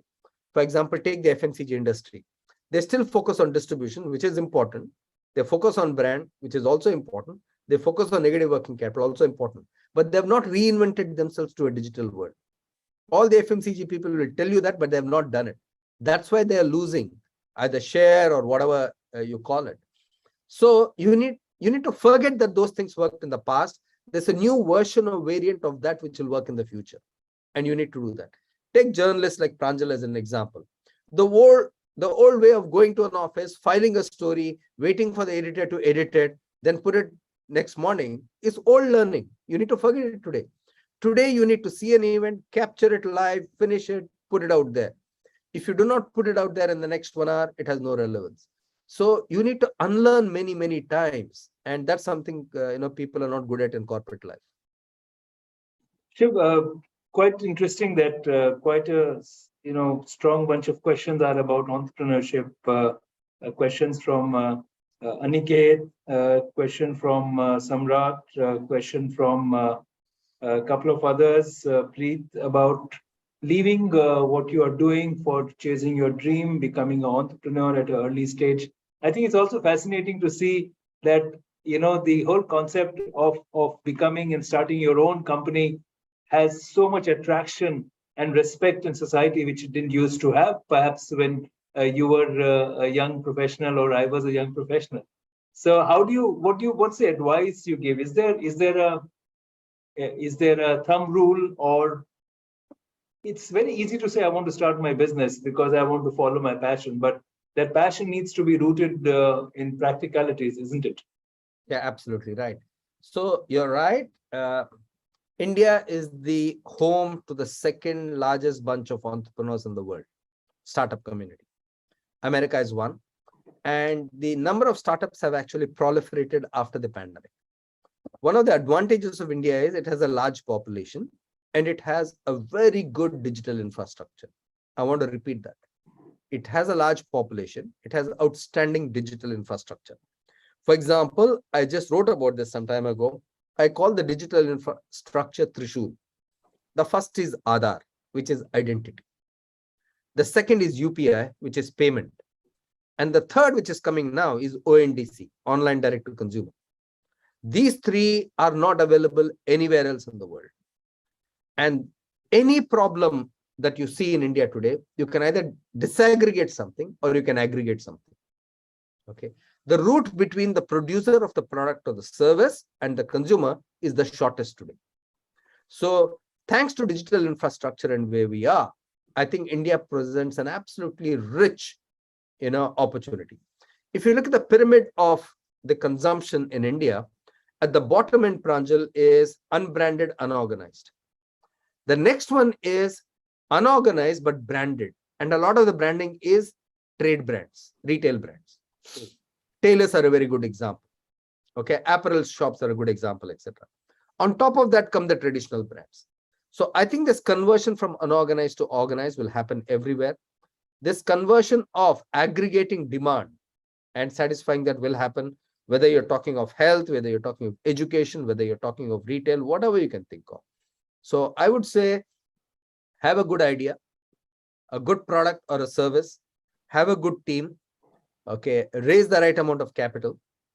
Something like 70% or 90% of companies, startups go under in 4 years. 70% go under in the first year. So you really need to refine your product constantly. And the one thing I would say for entrepreneurs, and I said this at the startup session in NASCOM last month, hope is not a strategy for startup. Remember this. Hope is not a strategy. Got it, Shiv. That's a good point. Again, several questions by Mohammad Adrija, by Athira, by Prasad, as well as Ravnoor, about failure and negative environment. How do you cope with failure? How do you cope with perhaps unethical behavior, negativity around you? How do you boost your own confidence and stand while things may not look positive around you? Yeah. So here's the thing. So let me give you two examples of failure. Okay. One from Hindustan Lever and one from Nokia. Hindustan Lever, when we are doing the shampoo strategy and I was to run that, I strongly felt that we needed to go into the 50 paisa, 1 rupee segments in order to grow the category. The board and everybody else didn't want to do it because the 2 rupee was the best margin product. And I said, no, we will grow the category, it's better. And they didn't let us do it. Okay, honestly. Okay, we fought and we fought. And finally, because we were not winning in the market, finally the board said, okay, go ahead, now change it and do whatever you think is best. Then we did that. And then we had 43% unit volume growth that quarter. Okay, the very highest. And that strategy is there even today. You go to the market, you'll see the 50 paisa and the 1 rupee session, even today, 20 years later. Now I'm telling you a story from 2003-4. Okay. Now the point is, I was working in that company thinking this is my company and I will do everything for it. But was there a failure in not being able to convince people? Yes, maybe there was a failure. Was there a failure in their part not to see the reality? Yes, because 20 years later, if the strategy is relevant, then obviously we did everything right, but the people in command at that point of time didn't want it done. Okay, my peer group didn't want it done. The CFO didn't want it done, etc., because it meant short-term dilution of profit for about 8 months, and then it took off and it continues there. So how does one deal with it? So I said, look, I always thought that this was my company and that's why I worked so hard for it. I said, look, if this is the way it is, I'm happy to move on. And then I moved on. I took it personally. Right or wrong, don't know. Let's take Nokia. Okay, Nokia moved from being, having its own operating system to going into Windows. because the new management came in and they said whatever Nokia did in the past was wrong, etc. All of us knew that this new strategy was wrong. All of us knew it. And we kept saying it. Over a period of time, the new management refused to accept that whatever we're saying was right. And so they would say, you guys are old Nokia, you're grown and bred in Nokia, you can't see the new world. Nokia had a 36% market share. Windows had a 3% market share when we chose Windows. Nokia's average ASP was $110 and Windows starting ASP was $200. Nokia had all languages, Windows had only one language, English. It was a marriage made in hell. So was that the biggest failure? Absolutely. Everybody who gave their heart and their work for Nokia was completely disappointed by it. But it was outside your control. Now, what I want to draw between the two is, in any situation where you face failure or a perception of failure, just ask yourself, have I done my very best? Can you look at yourself in the mirror and say, this is the best I've done, nobody can do a better job? I can tell you today, nobody could have done a better job than me in the Hindustan Unilever situation at that point of time. Nobody could have done a better job than me in the Nokia situation. I can say it confidently, years after the event has happened. That confidence you must have. If you have that confidence to say, I have done my best, it's now the company's problem if they're not able to hold me or keep. But Shiv, that confidence is the function and a factor of effort. You know, people can't sometimes confident without actually doing anything. Great point, Pranjal. Very good point. I'm glad you made it. I always believe, Pranjal, that effort is more important than talent. People define talent as degree from somewhere, worked in some company, did something. Those are all what I call lagging indicators. True effort in learning something new, in shaping something new, that's where you need to put your effort. So, you know, a couple of questions which is related to this are about outcome and consistency, because one of the things that you have to look up on and focus on is how do you ensure that the outcome that you want is achieved? How do you make sure that you are consistent in what you do? Because sometimes you feel that you've done the right thing. Sometimes you feel that you've taken the right steps, you made the effort, but perhaps the outcome is different. So this is something which I think people struggle with at different levels of their career. What's your advice on that? Yeah, I have a simple advice, which is what I followed. And whether I gave you the example of Hindustan Unilever or Nokia is the same. Your output must always be number one. Is it the best output for the company? Second, is it the best for the team? And third, for yourself. The day you flip the order, when you think more about yourself than the team or the organization, then that outcome is not worth it, because that outcome is transient.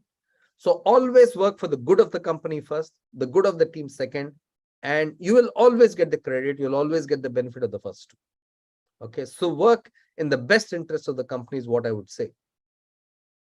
But or any institution you represent. For example, AIMA is an institution that I am associated with for 15 years. I have to work to the best outcome for AIMA, not for myself. If I do that, if AIMA wins, I win. If I win, it doesn't mean that AIMA will win. When you say the best interest of the company, it's also about the company also having to have a relationship with you as a manager or a young professional in terms of communicating to you what it is. What if you feel disconnected with what the company is doing? Perhaps you don't have information, or perhaps you have not been taken into confidence. What do you do? Because then there's a sense of detachment with the organization you work with. Absolutely right. See, that's a very good point again, Pranjal. If you go back, in 1935, the average age of a company was 90 years. In 1960, the average age of a company was 60 years. Today, the average age of a company is between 12 and 18 years. Take a great company like General Electric. It was number 2 in market cap in 2000, 22 years ago. Today, it's nowhere. It's broken. Take Kellogg's, broken into 3 parts. So the fact is, the fundamental relationship between the employee and the organization has changed forever. There are very few people who will stay for 20 years or 30 years in an organization. Those days are over. Okay. So a company cannot give you, a lifetime guarantee of employment. You have to give yourself that. If a company does not share its purpose, its mission, whatever it wants, whatever you call it, with you, and you feel disconnected, you feel disenchanted, you should leave that company. Never stay in a company and be cynical. You should only stay in a company if you're proud of that company. Imagine the soldier of the Indian Army. If you are not proud of defending this country and you're cynical, how would you feel? You're paying tax, right? So if you stay in a company, you must be proud of it. The day you're not proud, by all means leave, find yourself something else which you're proud of. That's what I would tell. But sometimes, Shiv, this is a very difficult choice because, you know, the saying goes that you join an organization, but you leave a boss.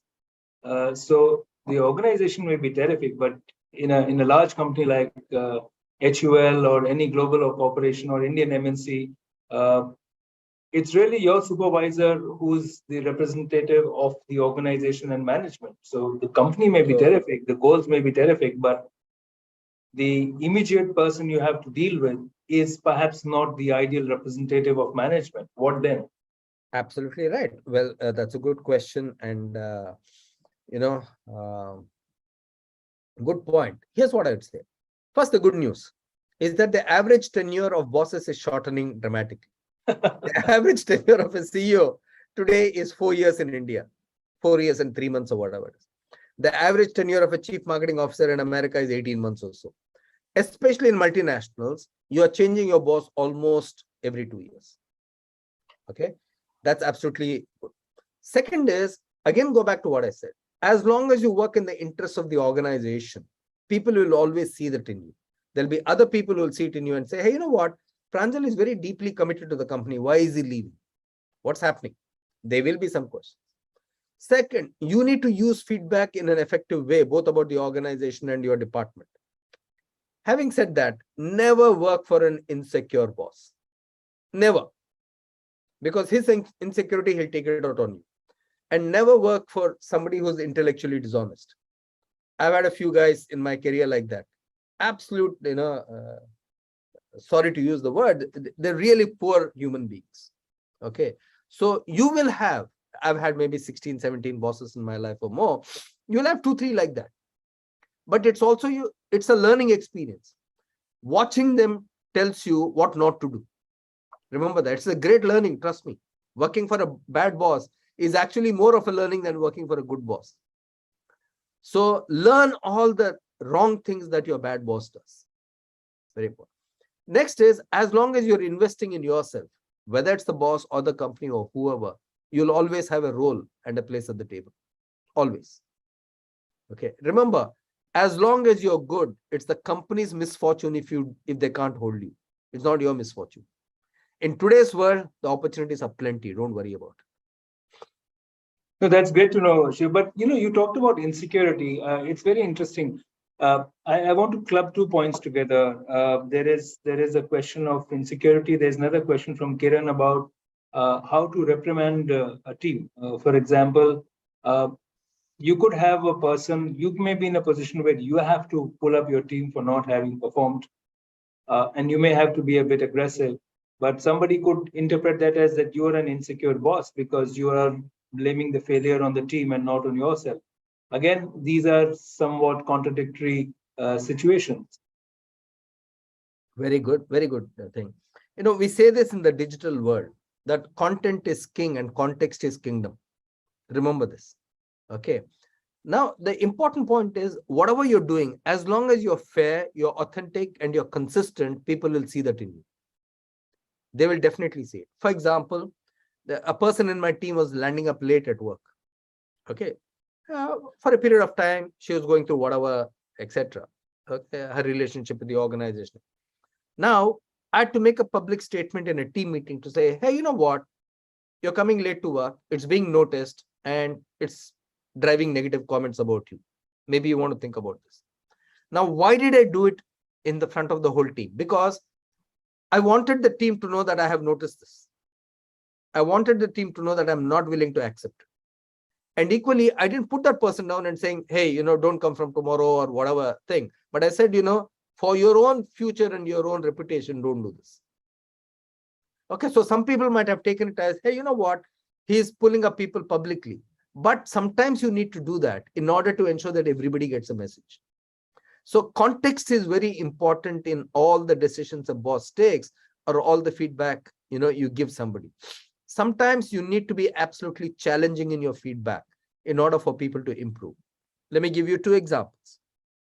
Number 1, when Immelt, who went on to run GE, was being considered as one of the people, he had a very bad year. And in the annual retreat or dinner, he tried to avoid Jack Welch over dinner. So in the end, Jack Welch caught him and said, look, I know you're trying to avoid me. I think you're a great guy. But if you have one more bad year, I'm going to dump you. Okay, I still think you have a chance as long as you do well. Now, that's very challenging feedback, right? But it ensured, because Immelt was confident in himself, it ensured that Immelt did a great job. Next example, Phil Jackson. When Phil Jackson went to Chicago Bulls, he told our friend, Michael Jordan, that, you know what, you shoot very well, but I want you to pass, I want you to block. Can you start thinking of these dimensions of being a better player? They hated each other for the first 2 years, but they went on to win 5 titles, and Michael Jordan was MVP in 3 of them. So coaching somebody does not mean you need to be nice to them all the time. Sometimes you also need to be tough in order for people to get the message. As long as, I go back to what I said, you're fair, you're authentic, and you're doing it for that person and the interest of that person. That person might not recognize it at that point of time, but over a period of time, they'll recognize it. We have only about 2 minutes left. Shiv, some of the participants have asked about who inspires you. So I think my suggestion to them is to read your book, because you mentioned that very clearly. But finally, the question is about work-life balance. How have you managed to, balance everything, and of course, and become an author as well? So, can you give some suggestions? Yeah, that's a very good question again. Work-life, no company can give you work-life balance. You have to give it to yourself. No organization can give that to you. Okay. Work-life balance involves discipline. It involves energy. It involves focus. It involves all 3. If you're not disciplined, you cannot get work-life balance. If you do not get the right energy to the room in a meeting or whatever situation, you will not have balance. And if you do not get focus, you'll not get balance. So I don't, really truly believe in what I call work-life balance. Balance means there's 100, I need to balance 60 and 40, not true. I would rather call it work-life integration, especially with technology. With technology today and cellular technology, you can do work in the car, you can do work in the airport, you can do work on the plane. It's your choice. If you say, I want to fly at 50,000 feet, nobody can stop you. If you say, I want to fly at 25,000 feet, nobody can stop you. But if you cannot fly at 25,000 feet and say, I want the rewards of 50,000 feet, it's a choice you need to make. So work-life integration is a deeply personal choice. Please make it, and the rewards at the end of the journey will be based on the choice you've made. Thanks, Shiv. That was a question by Rajshri. So I hope most of you would have got your answers. We have to stick to time. So with this, Shereen, Shiv, I see there. Hi, Shereen. Good to see you. All the best. Shereen. Thank you, Pranjal. Thank you, AIMA. All the best. Thanks so much, Shiv. Pleasure. Bye. Thank you. Back to you, Swati. Bye. Bye. Thank you, sirs. May I request everyone to stay connected, as we will start the next session at 11:20 a.m. sharp with Ms. Shereen Bhan, Managing Editor CNBC-TV18 as the speaker, and Mr. Srinivas Tempo, Chairman, Tempo Group of Companies and Senior Vice President, All India Management Association as the session chair. Hi, Shereen. Shereen, hi. You're on mute.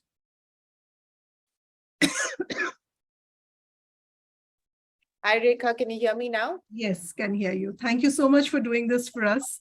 How are you? Looking forward to your session. I'm fine. It's for a change. The spotlight is on you. You're not putting the spotlight on others. I know. I don't like it.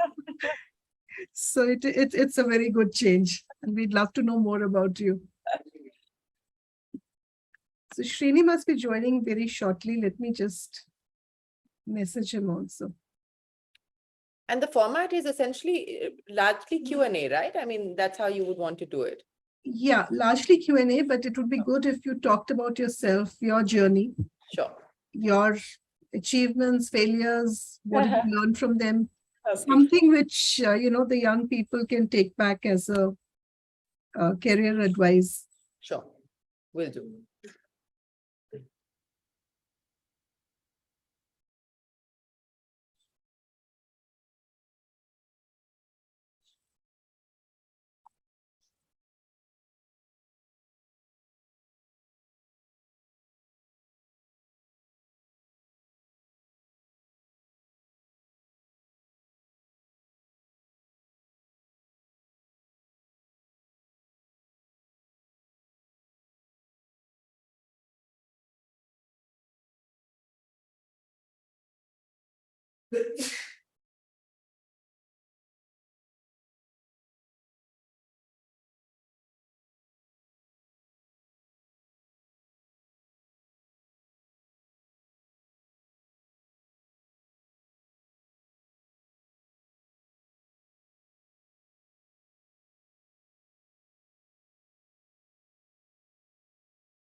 Hi, Srini.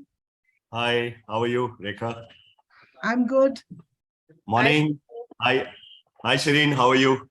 I'm well. How are you? Good to see you. Good to see you as well. Long time. I was just going through your introduction and I saw Young Turks and it reminded me more than 10 years back. Yes, exactly. More than that must have been, I think we shot that. Yeah, 2006, 2007. Yeah, exactly. Because after that, I sold my mining business. So. Yes.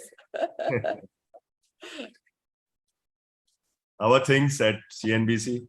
Good, Shini. It's been, it's been a good run the last 23 years, but particularly I think the last 3 years, we've, I think through the course of the pandemic, it's also been an opportunity for us to reinvent ourselves in many ways. And I think it's also, what we saw is that there's a great appreciation now, at least in the minds of the discerning audience, engage with a credible news brand.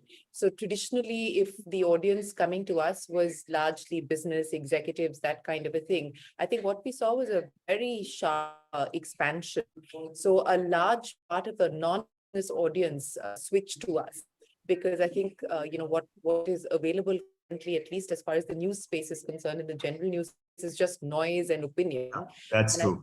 And I think a lot of people were disenchanted with that. So even if they didn't typically think of themselves or see themselves as a business news person, they felt that they were getting something tangible in terms of information and credible information. So we saw a large shift of a non-business audience shifting to us over the last few years. And that's very evident in our revenue as well as our ratings in the last 3 years. That's true. One question that I wanted to ask you later, with your permission. Sure. How do you deal with this situation? Of course, and my group also runs a print media business in Goa.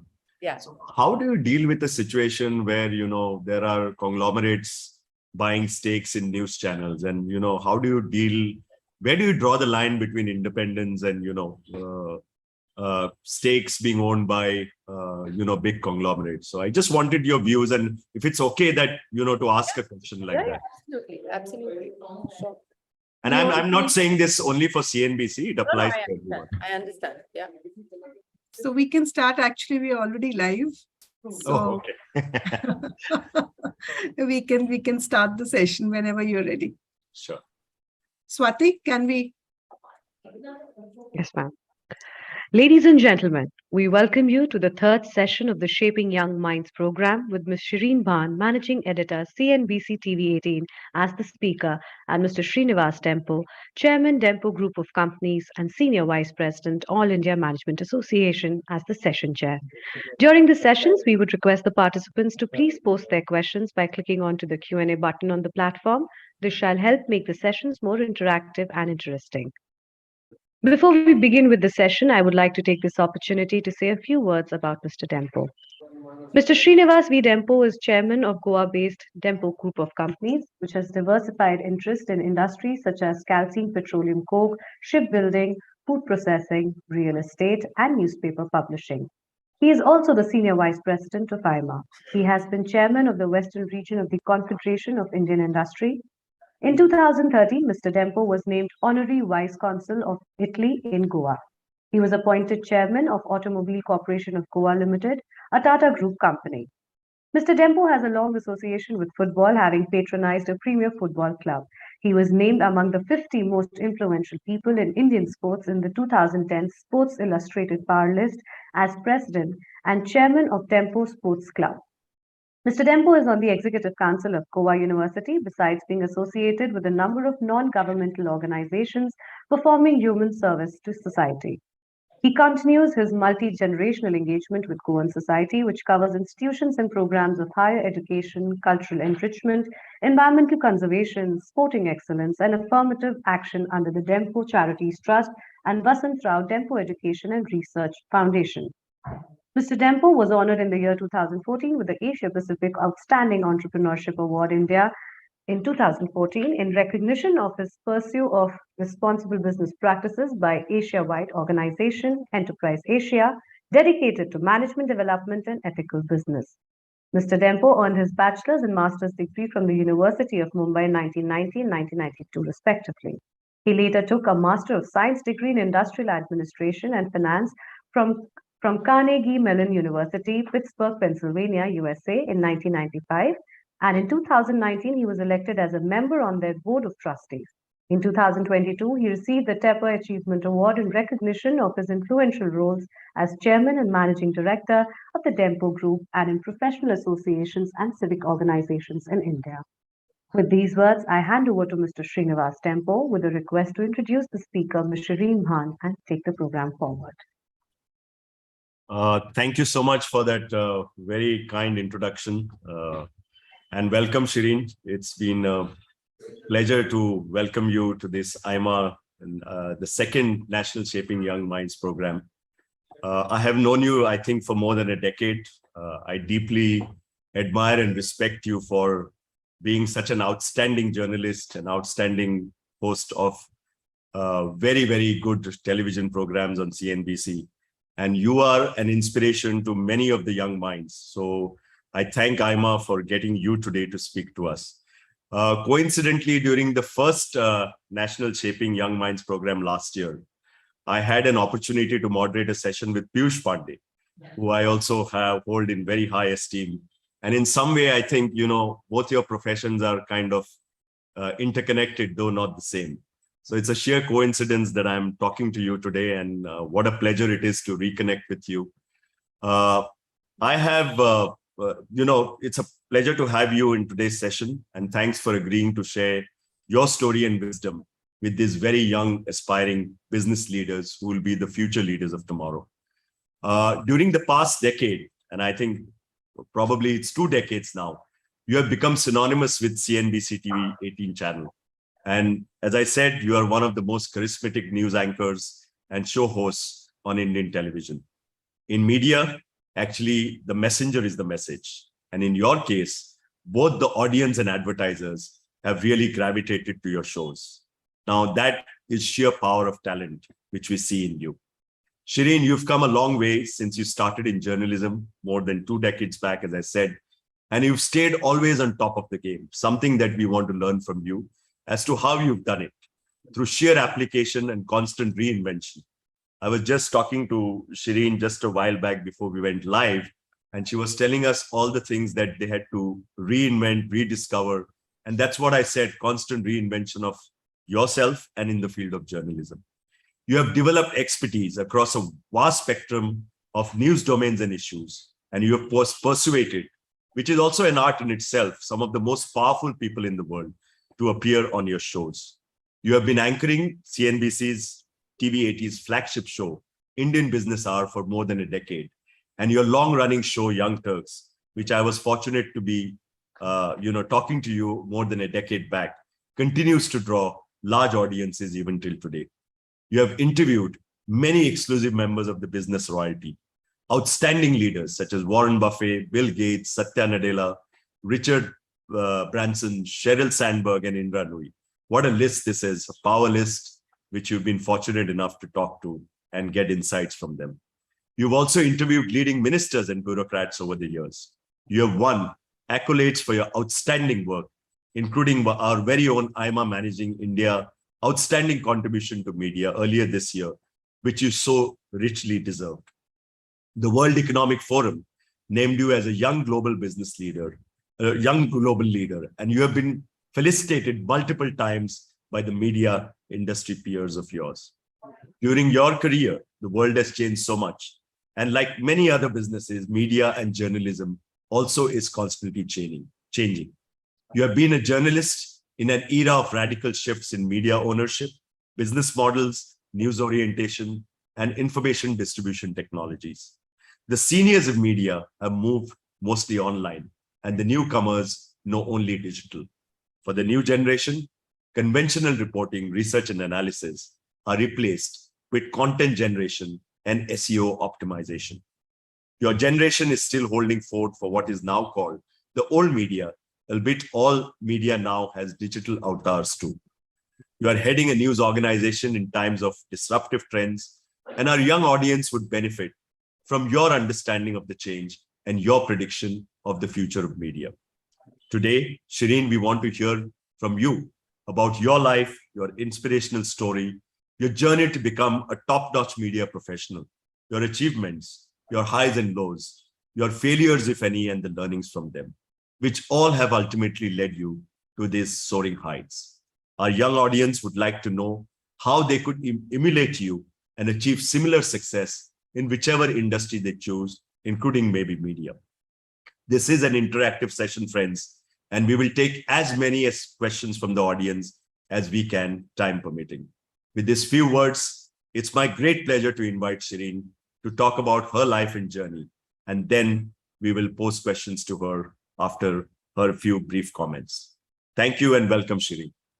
Srini, thank you so much. It is such a pleasure to join you here today and speak with you. And, you know, as you pointed out, I think we did that interview more than 10 years ago. So it's great to be back, but this time with the role reversal of you putting the questions to me as opposed to the way around. And Rekha was saying this is a different avatar for me, and I always hate being put in this situation where I'm answering the questions and not asking them, because we're so used to that. But thank you to Rekha, to AIMA, and of course to you for giving me this opportunity and for being very, very generous and kind with your introduction.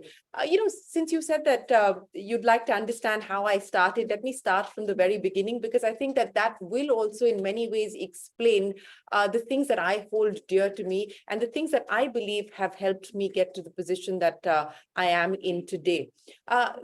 You know, I want to acknowledge the fact that there is a lot of privilege attached to where I come from. Privilege, not in the sense of money or stature, but privilege from a perspective of being given the ability to make my choices and negotiate life on my own terms. I was very fortunate to grow up on an Air Force base. My father was a fighter pilot in the Indian Air Force, and it really, from our formative years, I was given an understanding of what equal opportunity meant. You know, we grew up on a large Air Force base across different parts of the country and sometimes even outside of the country. For instance, we did 2 years in Iraq where my father was training the Iraqi Air Force pilots. But what that told me was that, you know, we were all the same. We all grew up in pretty much the same environment. We had no concept of money. We had no concept of religion. It was a large extended family, and merit and hard work and diligence and consistency. Those are the things that drove us. And it's also very important to understand that, look, we had to pack our bags and move every year. And so change was always a constant. And I have grown accustomed to idea of the fact that you cannot take anything for granted. Just when you got comfortable, just when you were made class monitor or prefect or class captain, you had to pick up your bags and move to the next destination and start all over again. And from the very formative years, I think that has given me a strong foundation in understanding the importance of being adaptable, understanding the importance of being flexible, and just accepting change. I mean, what are you going to do? Are you going to sort of cry about the fact that we have to move? No, you've got to get on with it. And that really has been part and parcel of how I've operated through life. You have to accept what is coming your way, and you have to make the best use of the opportunities that come your way. I was also very lucky and fortunate, as I pointed out, to be surrounded by very strong women. My mother, exceptionally driven, unconditionally supportive of the choices that I've made. In fact, she was the one who was insistent that, look, graduation is not enough. You've got to go out there and do your masters and so on and so forth. My grandmother, drove me around pretty much all her life, was very focused on education, not just for herself, but for everybody within the family as well. And just, strong, independent women around me. And so I didn't think that a woman didn't have agency. I didn't think that a woman didn't have choice. I was never brought up to believe that I couldn't do what I wanted to do. So I think that's where, as I said, I started by saying that privilege that I enjoyed, and I don't take that lightly, because I know that there are many, many, many women who have the ability, the potential to do so much, but they're constrained by the lack of support, by the lack of being able to make their independent choices and exercising their free will. So I think that environment really shaped me to take the fact that I had to be responsible for the choices that I make. I had to be accountable for the choices that I make, that I had to stand on my feet, that I had to be financially independent. This was not an option. I mean, it was never something that I was brought up to believe that, well, that's something that you may want to do. I was always conditioned to believe that this is something that I have to do. I have to be able to stand on my feet. And that is what led me through school, and that is what led me through college.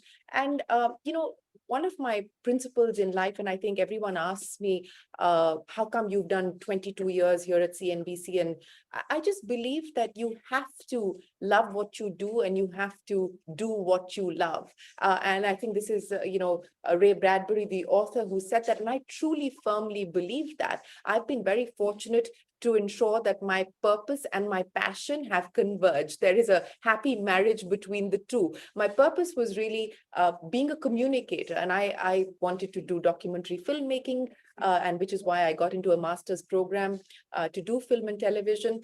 And along that way, I got into my first internship, which I did with Siddharth Basu and Veer Sangvi.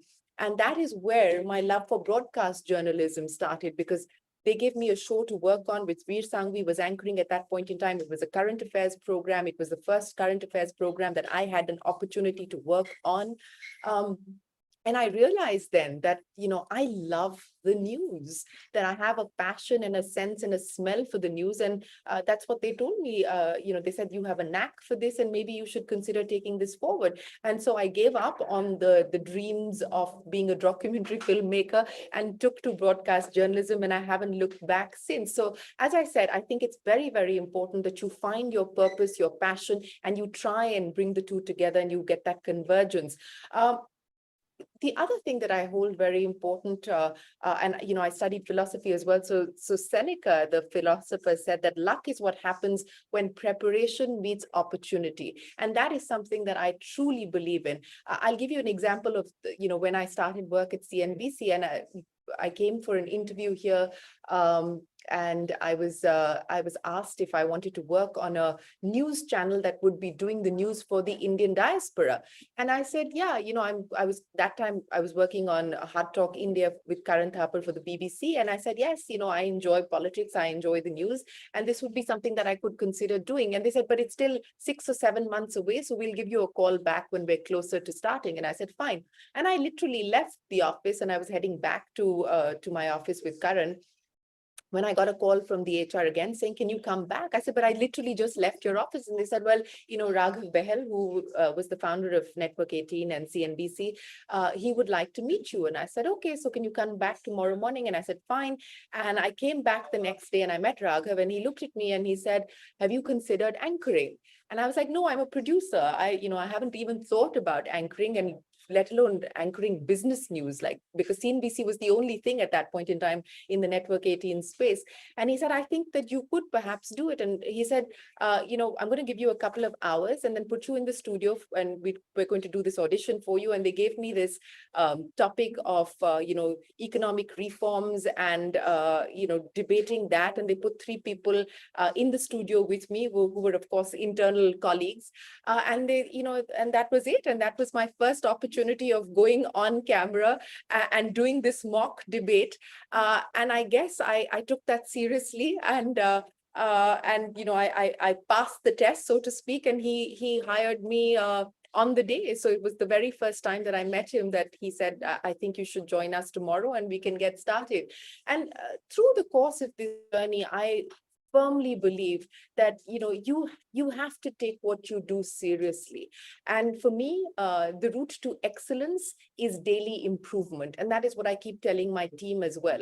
It's not about being the best. It is about being better every day. I'm very, very firmly committed to the idea of being better every day. Is there something that you could have done differently that improves on the outcome versus the previous day? And I think that really, for me, has been one of the big motivations and one of the big driving pillars within for me personally and within the organization as well as I drive things. And, you asked me, and I think I get asked this a lot, that how is it that you keep going? What gives you the passion or the motivation to keep doing this day after day? And, it takes me back to something that the yoga guru BKS Iyengar said. He said, willpower is nothing but the willingness to do.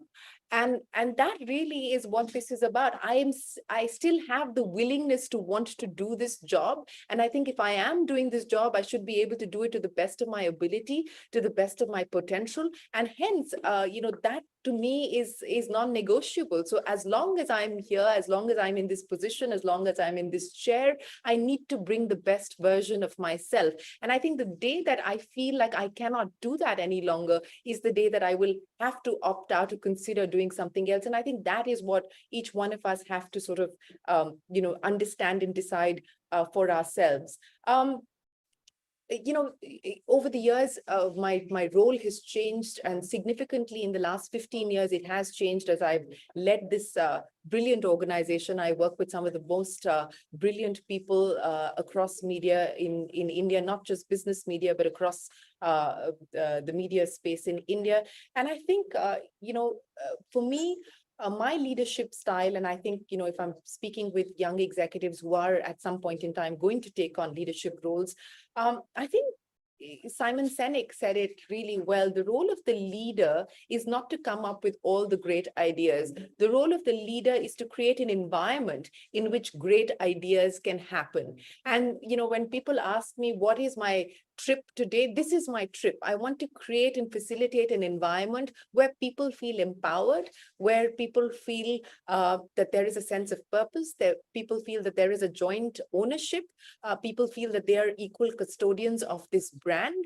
And that is what is driving me today, is to create a space where people feel that they can bring their best versions to work and in fact give their ideas fruition and reality. And that, I think, has also changed the complexion of the programming at CNBC. For instance, I was telling you this before we started, through the course of the pandemic, everybody had to move to work from home. Me, along with a few of my colleagues, we said that we will continue to come into work because it was important for us to do that. Broadband is patchy. We didn't want the fact that the channel would suddenly, not be on air because everything was work from home. So a few of us were continuing to come into work through the course of the pandemic. And it was important for me to send out that message that I didn't expect somebody from my team to come into work while I sat at home. So I was coming into work every day. And I think that helped convince a few other people and their families that, look, if she's going into work, it's okay for us to be able to do that as well. And so I think it's important for leaders to lead by example as well.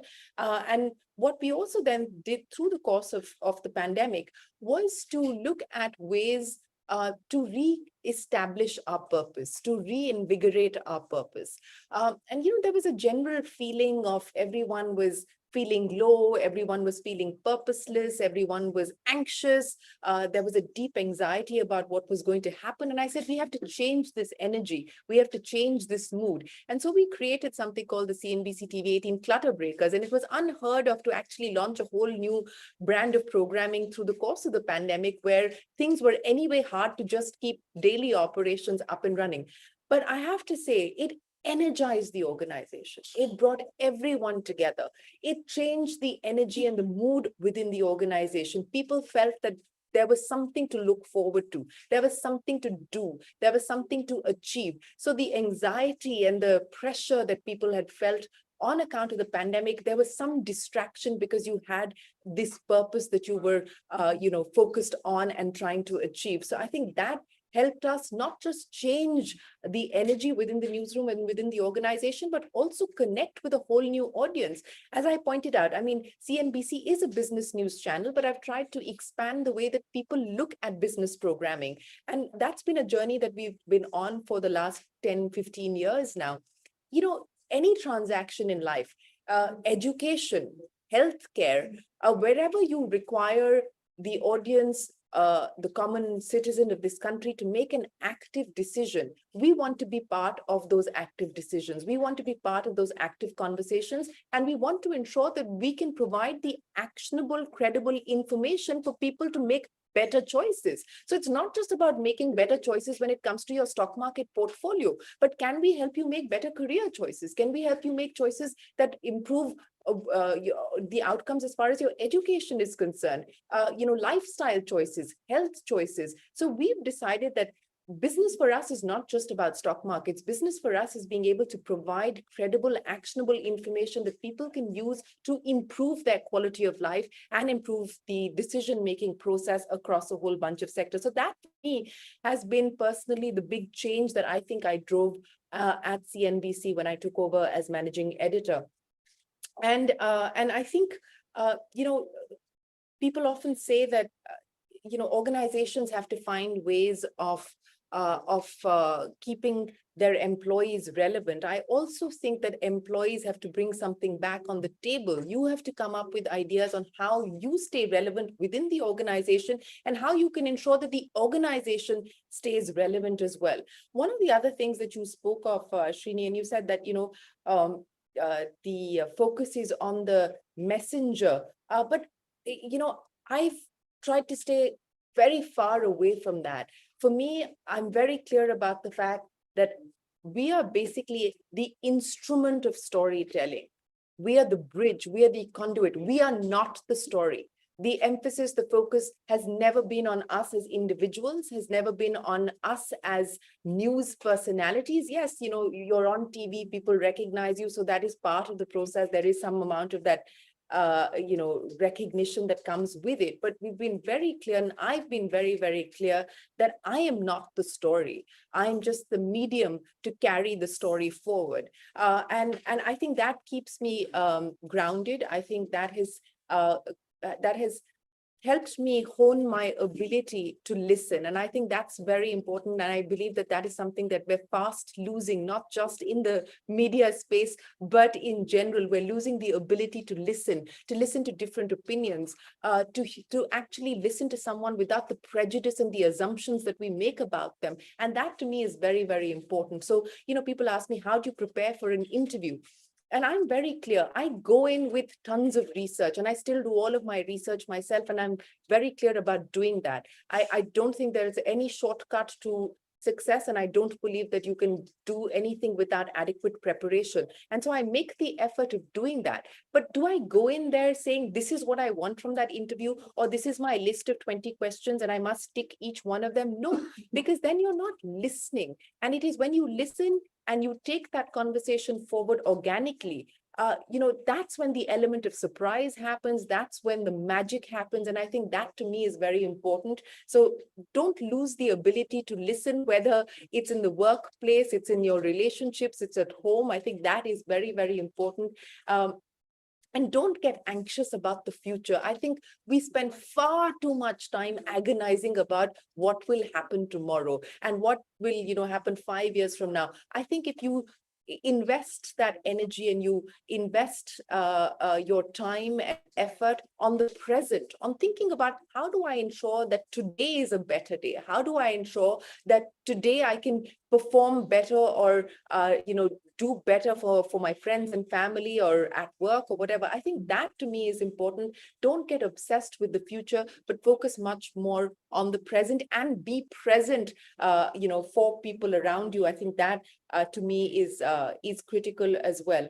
And finally, I think we all have to make we have to prioritize what is important to us in life. And I'm very clear, as I said, I'm a student of philosophy. So Bertrand Russell is someone that I started reading, and that was actually what led me to my course at St. Stephen's College. And he said the most valuable things in life are not measured in monetary terms. The really important things are not houses and land and stocks and bond and automobiles and real estate, but friendships, trust, confidence, empathy, mercy, love, and faith. And I truly believe in that. I think for me, that is what drives me, to see that we've been able to do a story in an truthful, honest way. That drives me much more than to say, oh, we got that story first or so on and so forth. I think we need to ensure that we have empathy in the way that we deal with people. And I think the media has lost a lot of its empathy. I'm not a believer in the style of journalism where you put somebody on trial every night. I don't believe that we're the judge, jury, delivering verdict on people every day. I think it is our job to present the facts as we know them. It is our job to present the right information, but it is the job of the viewer to decide what they wish to take away from that. And I don't believe that it is right to impose our assumptions on people. So I'm very clear, I'm not a believer in this daily kangaroo court that we have running across many media channels at this point in time. But that really is the last 20 odd years of my journey here at CNBC and through life. And as I said, I think what continues to motivate me, what continues to drive me is just reinventing myself. I started with market programming on CNBC, and today I don't do the markets at all. In fact, I do a lot more of the non-market stuff. I started Turks 20 years ago. We just turned 20 this June, and the idea was to give a platform for startups in this country when nobody was talking about startups in this country. So I think the ability to think ahead, I think the ability to stay ahead of the curve, I think the ability to create something distinct which speaks for itself, to create communities around content. That's a big trip for me currently, to create conversation and communities around content.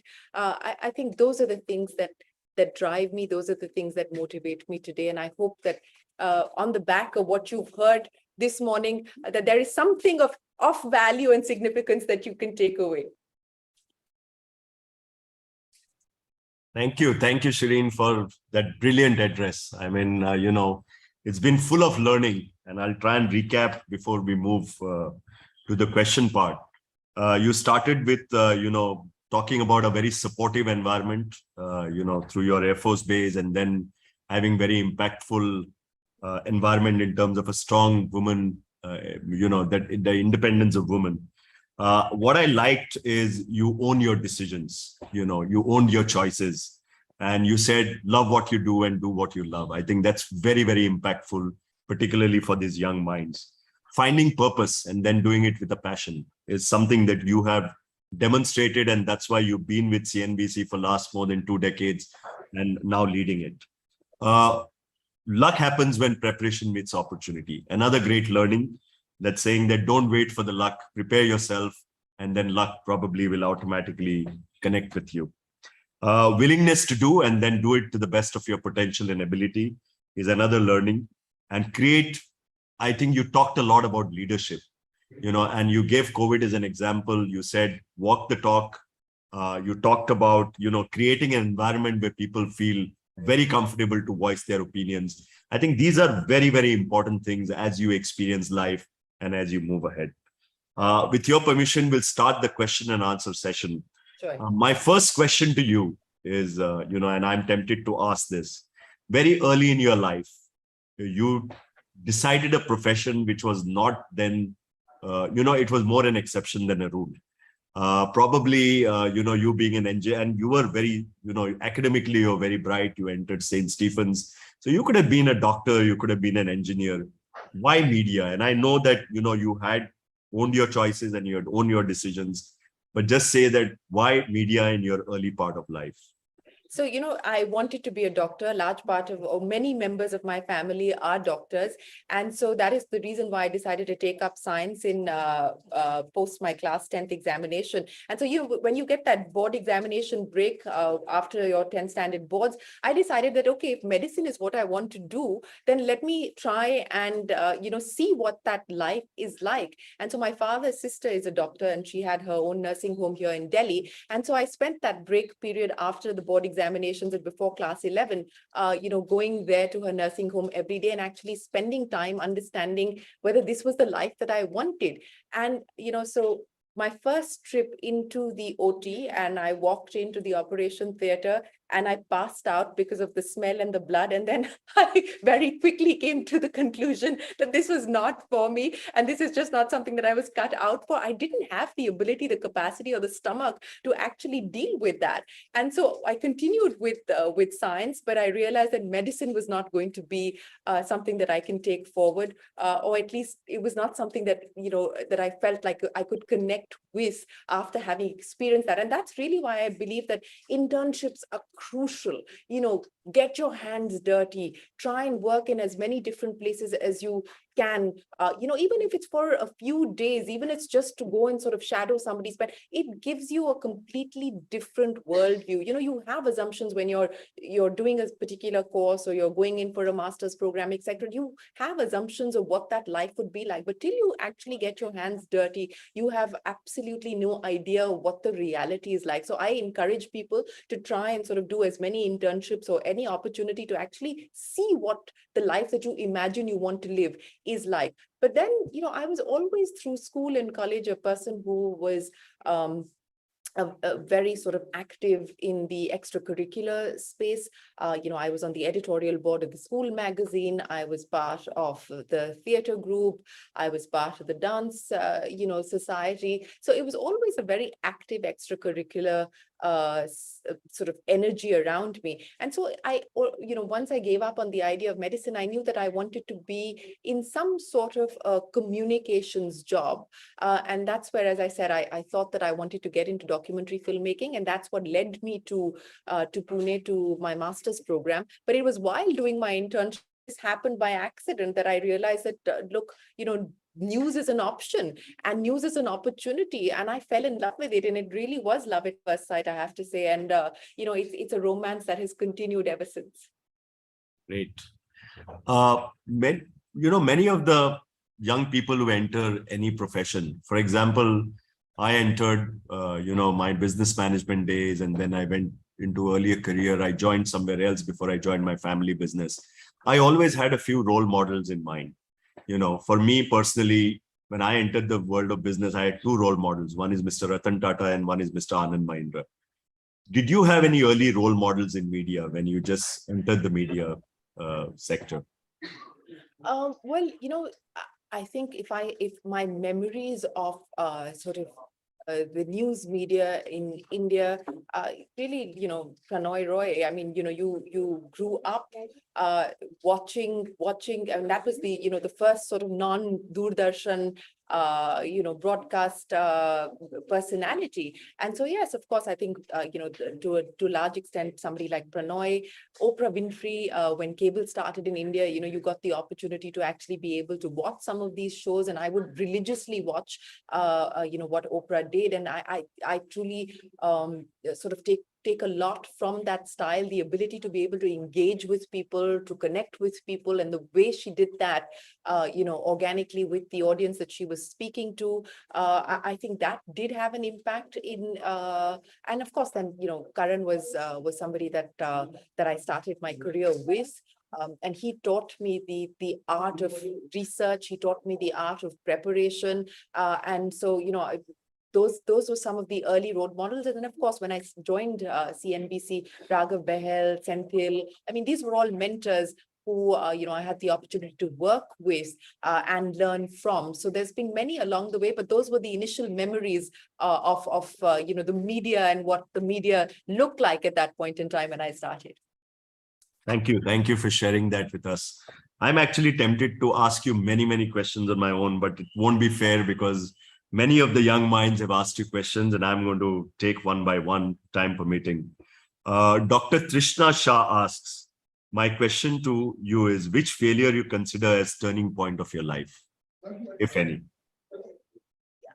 I don't want to say failure, but I think that there have been many learnings, and I'll give you an example. So 2006, CNBC decided to make the move from Delhi. We were a fully Delhi headquartered company, and they decided that they would move to Bombay, and a large part of the market programming was going to move to Bombay. And as I said, I started my career with market programming. I was anchoring all the primetime market shows, from the opening bell to the closing bell.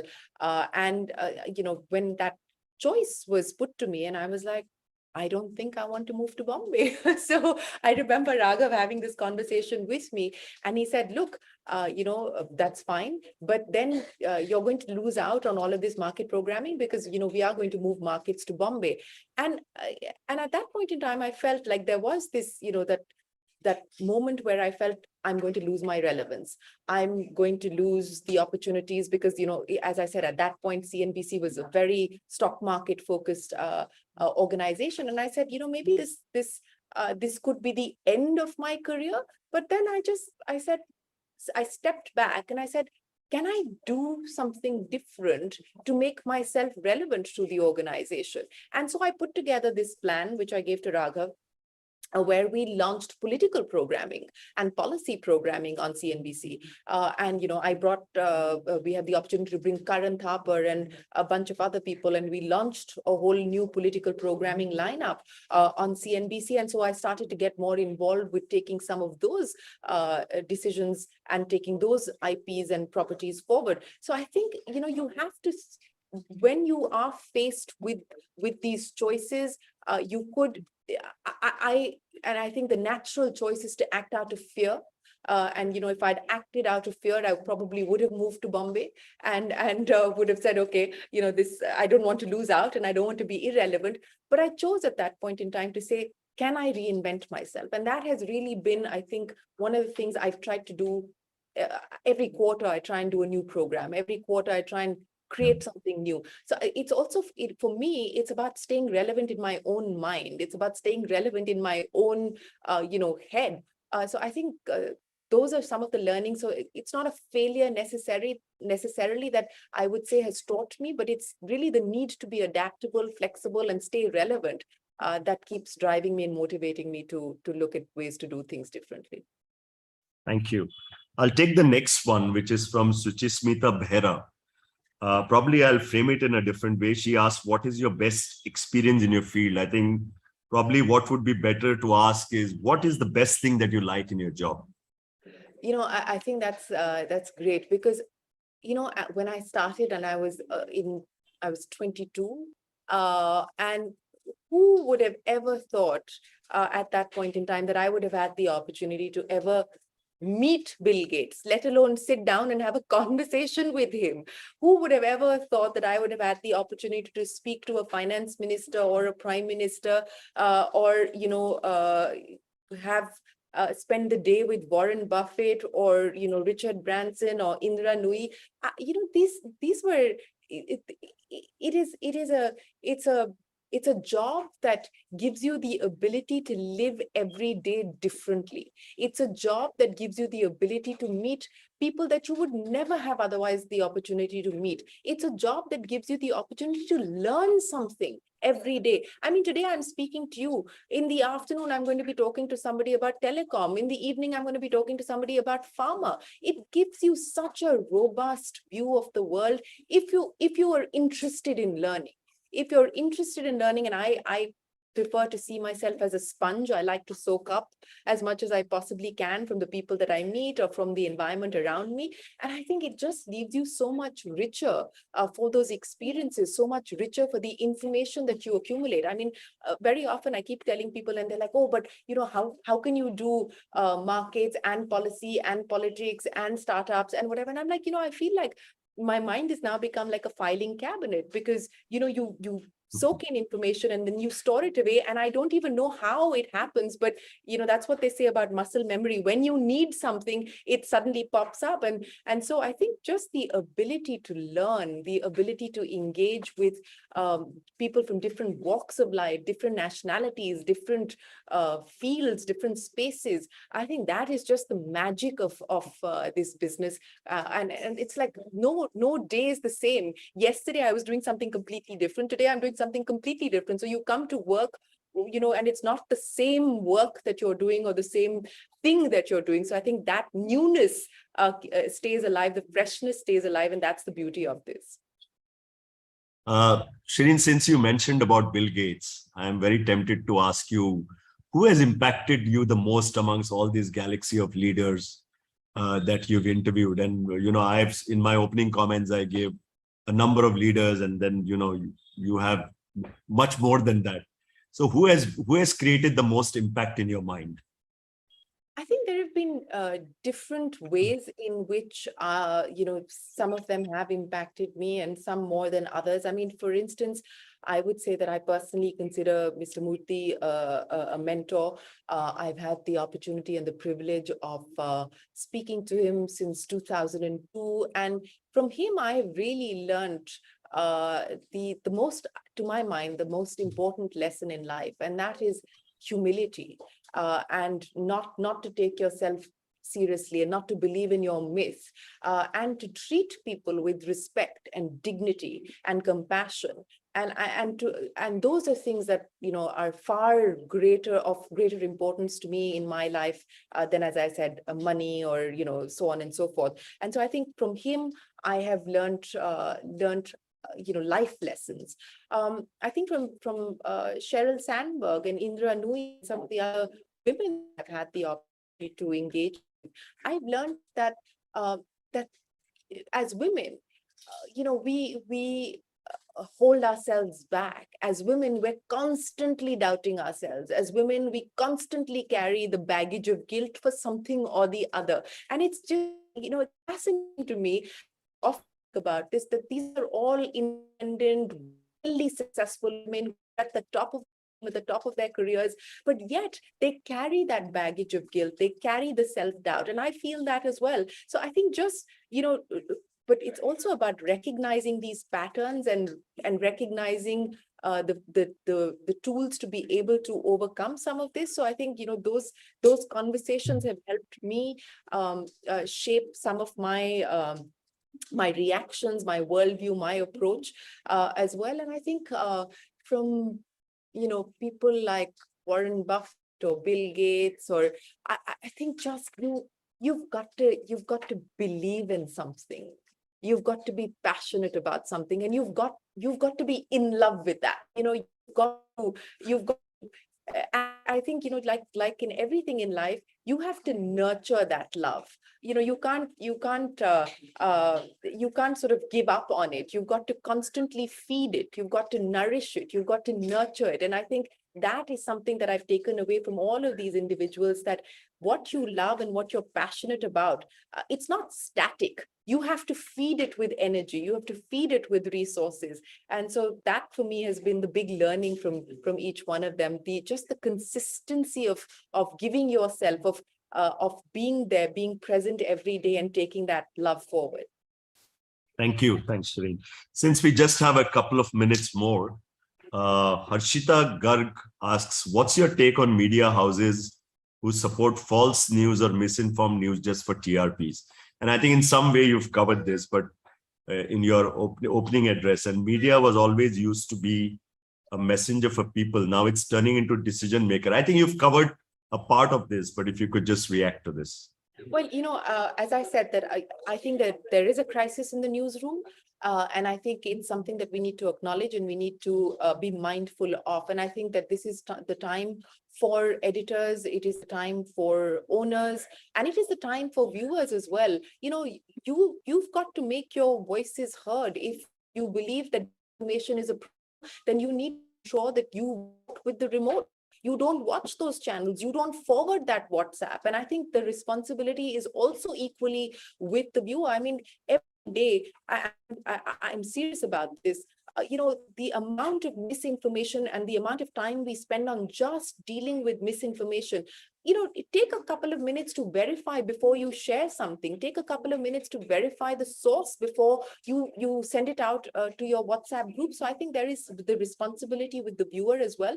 But I totally acknowledge the fact that today the media needs to introspect. And as I said, I'm not a believer in this sort of, journalism of putting people on trial every day. I think our job is to present the facts and to present the facts as best as we can. My rule in the newsroom is very clear.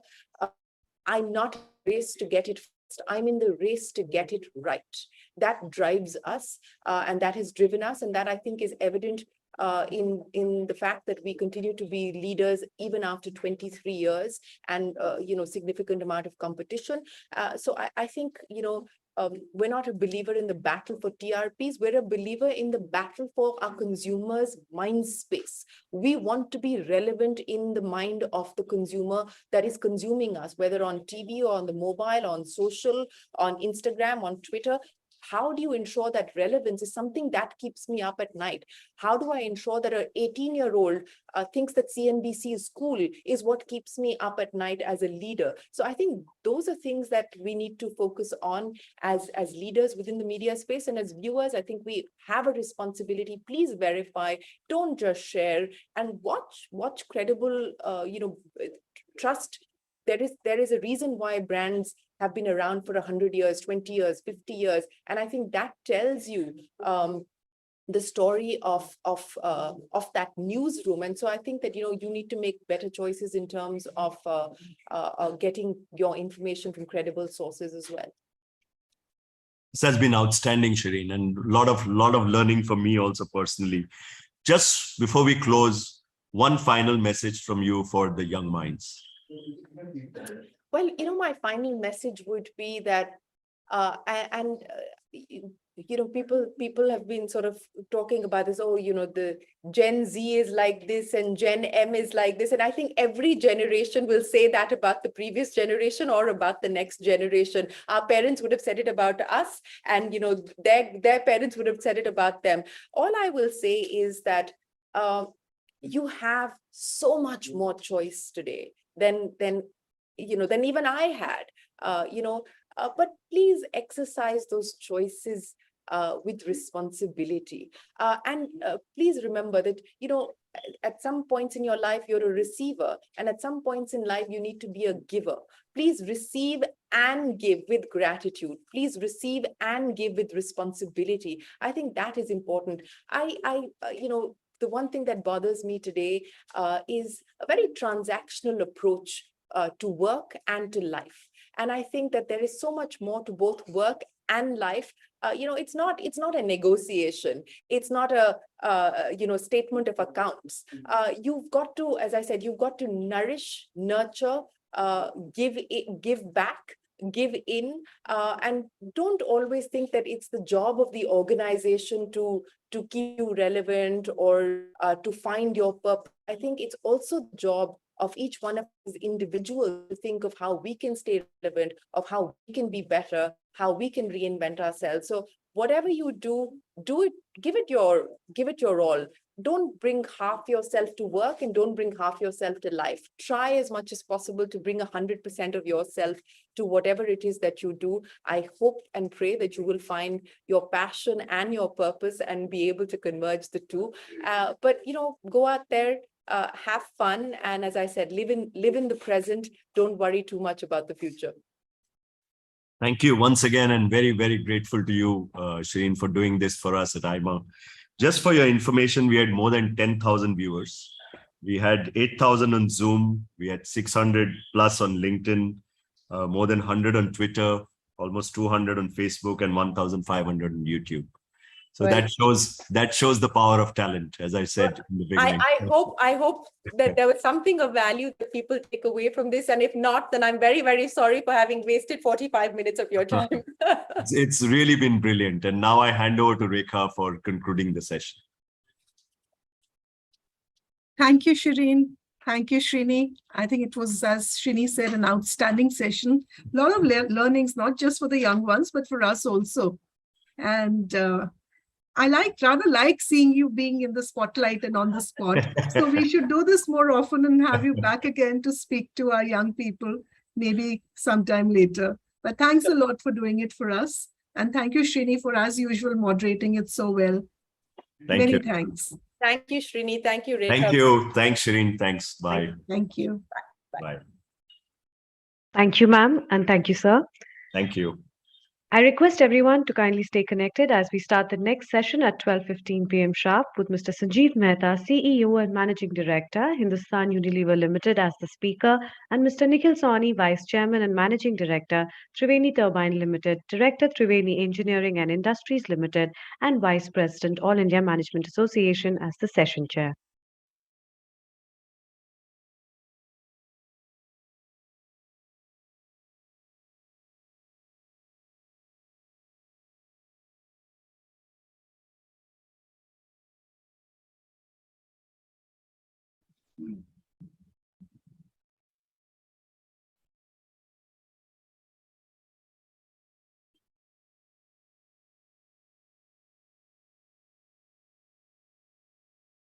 Hi, Nikhil.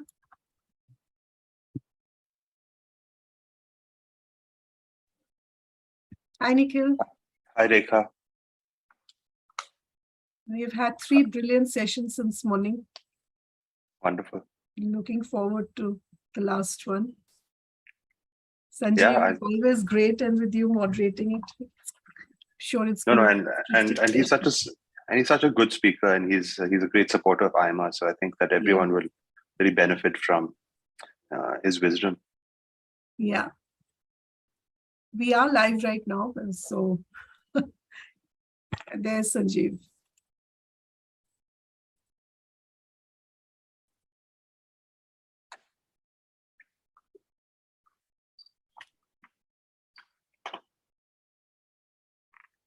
Hi, Sanjiv. You're on mute. I said, hi, Miss Rekha Sethi. How are you? I'm very well. Just to warn you that we are live and we have about 10,000 people logged on. So I'm not going to say anything more. As Good it afternoon, is, Sanjiv. Shiv didn't Hi, realize it, Nikhil. and we said some wrong things we shouldn't have. I know. But How are you, I'm Nikhil? just Very well, thank you. I hope you're well. Yeah. The rains haven't been too bad in Bombay. It's been good rainfall in Mumbai this year. Yeah, there were days when it was terrible. It rained continuously, and we stay on a high-rise, 57th floor. So there was about many days when we can't even open our doors to the deck. wow. Yeah, but Bombay needs rains. We feel very happy when the lakes are full, so there won't be any water cuts. No, I think we've had good rainfall throughout the country this year. It's been a little excessive in some places, but How's it gone today? When? I think it went off very well. We had some brilliant speakers. Dr. Radhakrishnan was a great start. Our own Mars man. And he was followed by Shiv, who's always very focused and very clear. Even when he's talking about himself, he has to present, which was, it came across very well though. And then we just had Shereen. Shiv says good morning also on a PowerPoint. On a PowerPoint. And then we had Shereen just before your session. Oh, Shereen Bhan. Like I was telling her, it's good to put her on the spot. She's the one normally asking all the questions. So it was interesting to ask her questions today. Yeah. And there were a lot of questions from the young people. Rekha, is the light all right when I'm sitting, or I need to change my chair? It's okay. It could be brighter, but... 1 second. The light will come in from outside. I had the climate conference, so I'm at the Taj in Lansing. Is this better? I think this would be better, right? Yeah. I think it is better, yes. It is better. Rekha, how will we take questions from the audience? So they are on chat, or I could WhatsApp them to you. I WhatsApp them to Srini. Okay, WhatsApp would be easier, I think. Yeah, I'll do that. Thank you. There were a lot of questions, so let's leave enough time for them to ask. All right. Yeah, this is lovely. This is nice and bright. Swati, can we start? Yes, ma'am. Yeah, exactly 12:15. So I'll leave you to it, and all the best. Ladies and gentlemen, we welcome you to the fourth session of the Shaping Young Minds program with Mr. Sanjiv Mehta, CEO and Managing Director, Hindustan Unilever Limited, as the speaker, and Mr. Nikhil Sawhney, Vice Chairman and Managing Director, Triveni Turbine Limited, Director, Triveni Engineering and Industries Limited, and Vice President, All India Management Association, as the session chair. During the sessions, we would request the participants to please post their questions by clicking onto the Q&A button on the platform. This shall help make the sessions more interactive and interesting. Before I hand over the session to Mr. Nikhil Sawhney and request him to take the session forward, few words about him.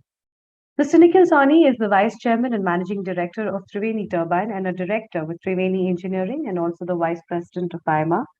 Triveni Turbine is the second largest global supplier of industrial steam turbines and global leader for renewable applications. The group also has leadership in the businesses of sugar manufacturing, distillation of alcohol, renewable energy generation, gears and water, spanning 22 manufacturing locations.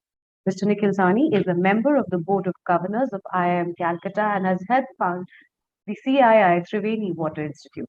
He is an active trustee of the Tirath Ram Shah Charitable Hospital and Ananta Aspen Center. Mr. Sawhney is a part of several CEO forums constituted by Government of India and is also co-chair of the Track to India-Israel Forum. With these words, I hand over to Mr. Nikhil Sawhney with a request to introduce the speaker, Mr. Sanjiv Mehta, and take the program forward. Thank you very much for those kind introductions, but really the session is around Mr. Sanjiv Mehta. Mr. Sanjiv Mehta, CEO and Managing Director of Hindustan Unilever Limited. Ladies and gentlemen, it's a pleasure to have all of you with us, and thank you for joining us in this special session with one of India's foremost business leaders and management innovators. Sanjiv, it's a pleasure to have you with us. And in this session today, we're very grateful for that you've agreed to address a session in AIMA's National Shaping Young Minds program.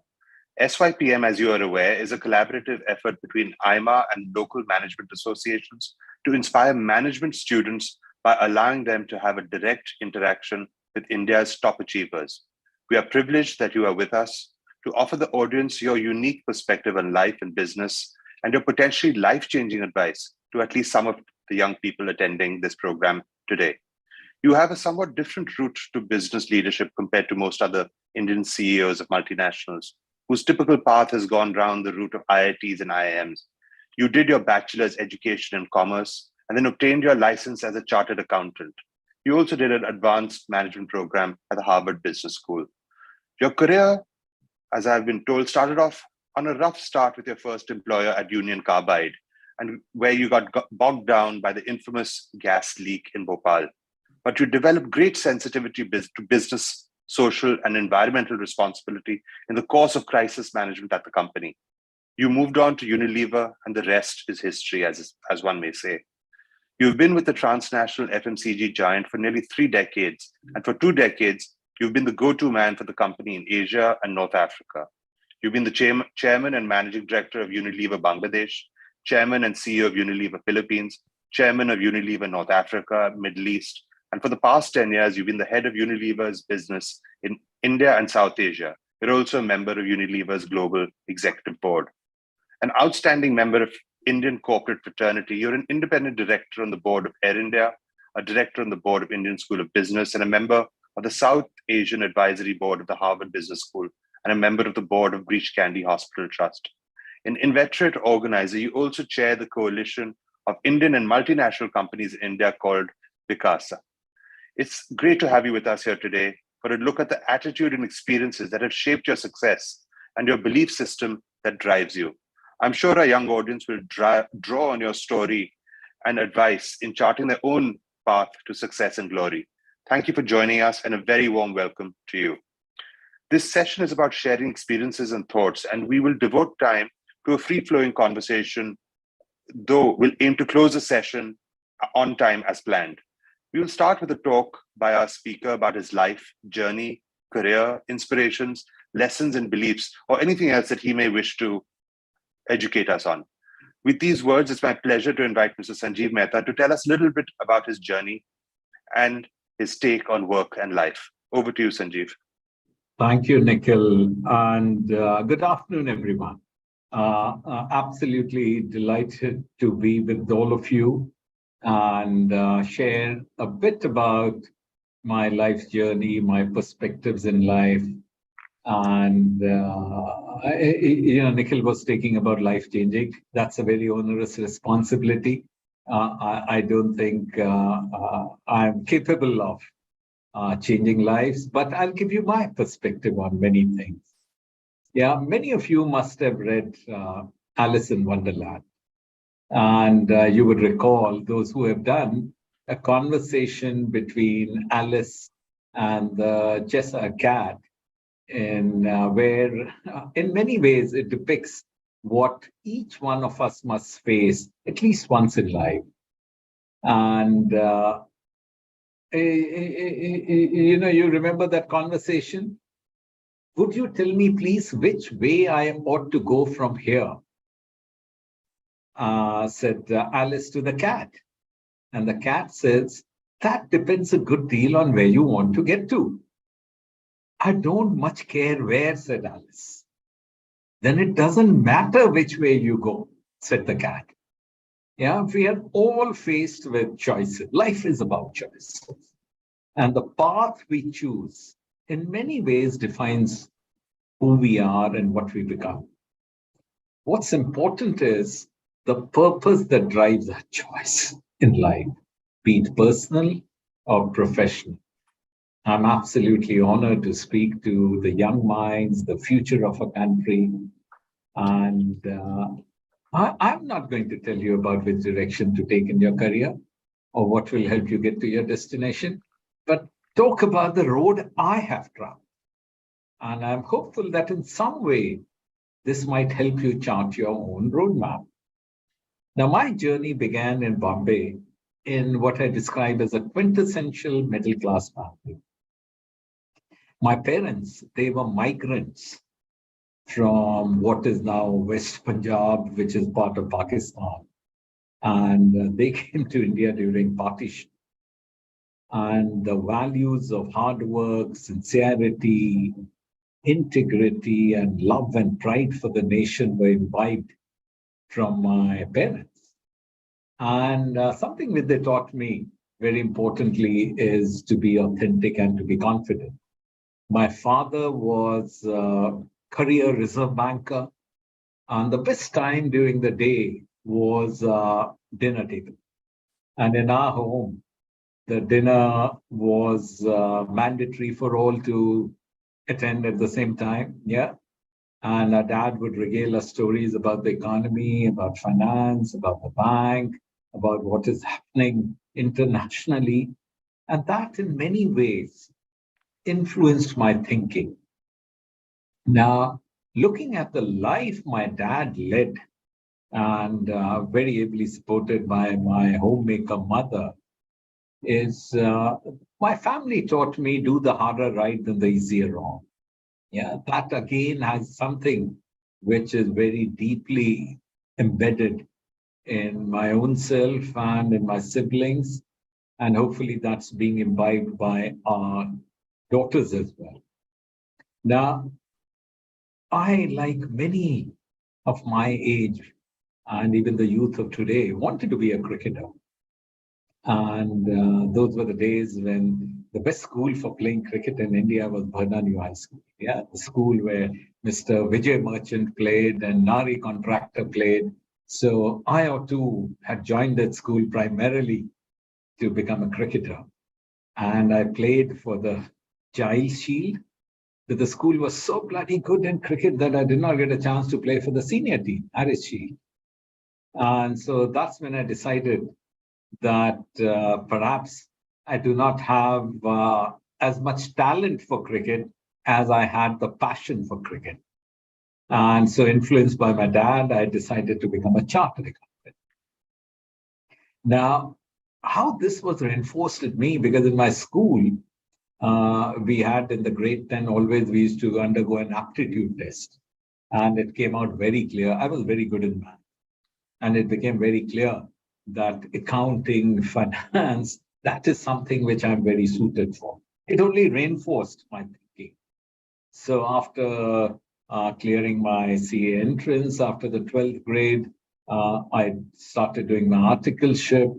And this is where I would believe I fell in love with business. Yeah. So while I'm a chartered accountant by training, I'm not an archetype accountant. I love business. Yeah. And that is where also I developed an eye for details and also the habit of being very inquisitive, very curious. And I would often, when I used to go for audits, ask a whole lot of questions, more about understanding the business. And many times, looking back, it might have sounded silly. But then remember, it's better to be silly once than be ignorant all your life. So that is something which has again stayed with me. And I'm very curious about consumers. I want to know everything about their life, their behaviors, their habits, their attitudes. And I'll also talk about serendipity. I was fortunate. I was amongst the toppers in chartered accountancy. So we had a lot of corporations reach out to you and inviting whether we would want to join the selection process. And I had zeroed in on 2 corporations. And they were of equal size. One was the Unilever group of companies and the other was Union Carbide. And I was influenced by the fact that both these corporations invested in people to train them, develop them. And Unilever that time was not one entity. There were several entities. There was Hindustan Lever, as it was then called. There was Lipton India. There was Brookbond India. There was Ponds India. There was Dumduma. And they, in their wisdom, decided to post me in Kolkata with Lipton India. Now, guys, don't get me wrong. I'm a Mumbaikar. I love Kolkata. I visit there often. But at that age, I was very clear I wanted to be in Mumbai. And Union Carbide, the corporate office was in Mumbai, so it didn't take me much to decide that I'll join Mumbai.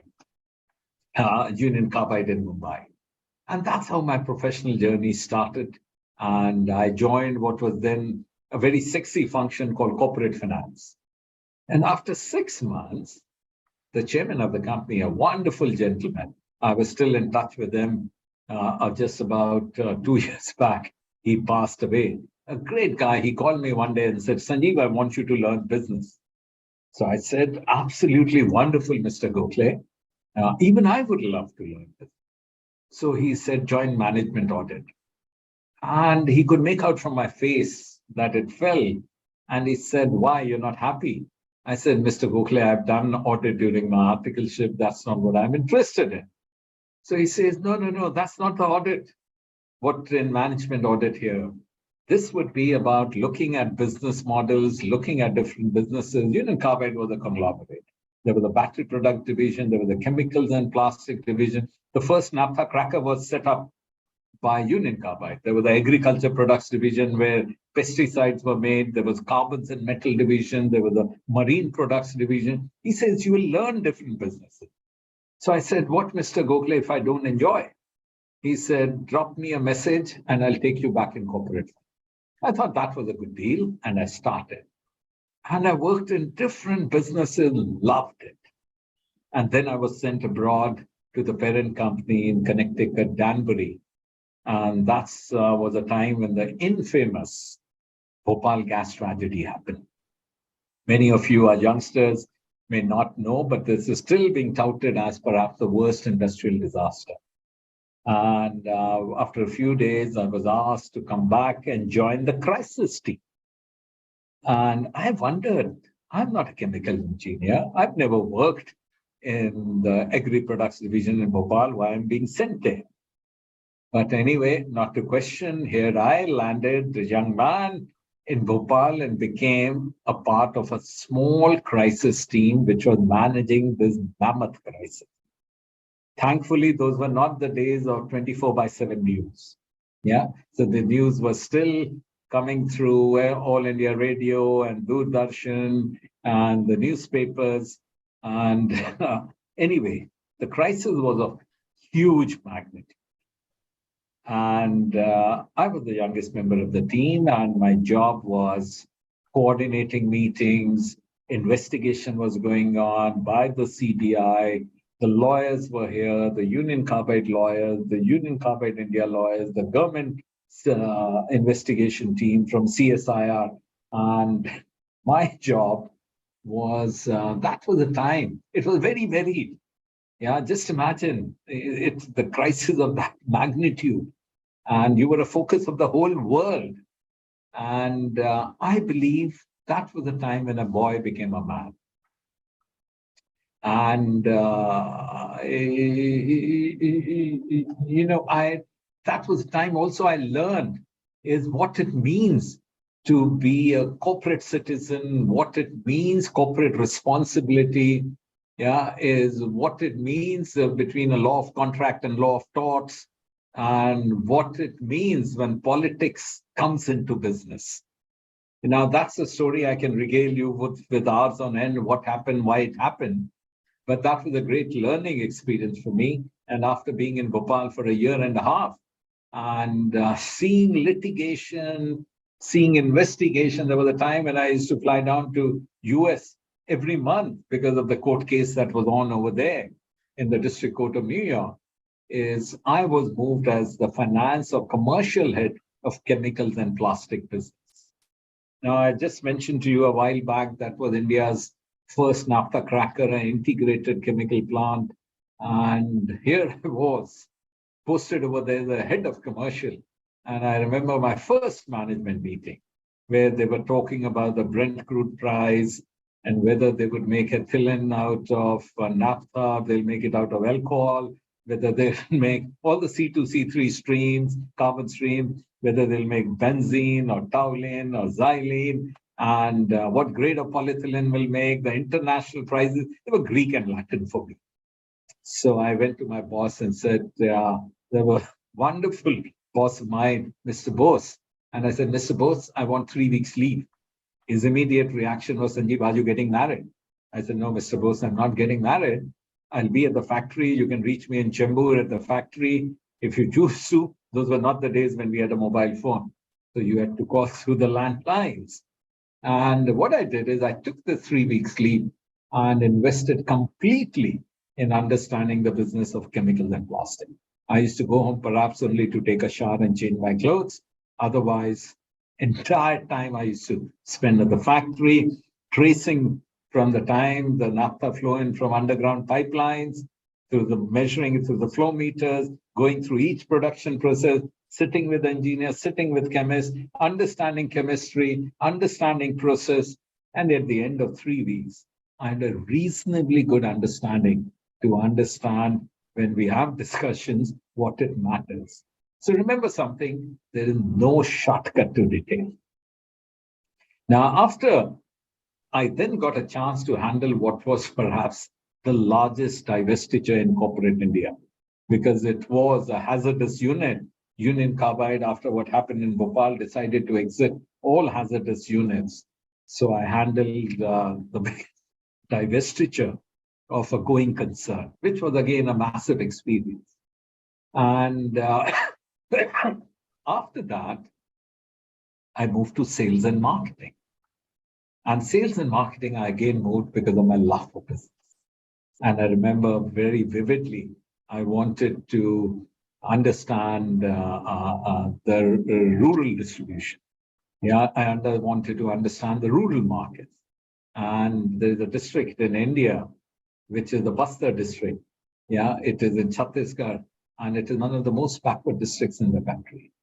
Yeah, there were mainly tribals over there. And there was a period of time when insurgency was very rampant, but this wasn't so when I was there.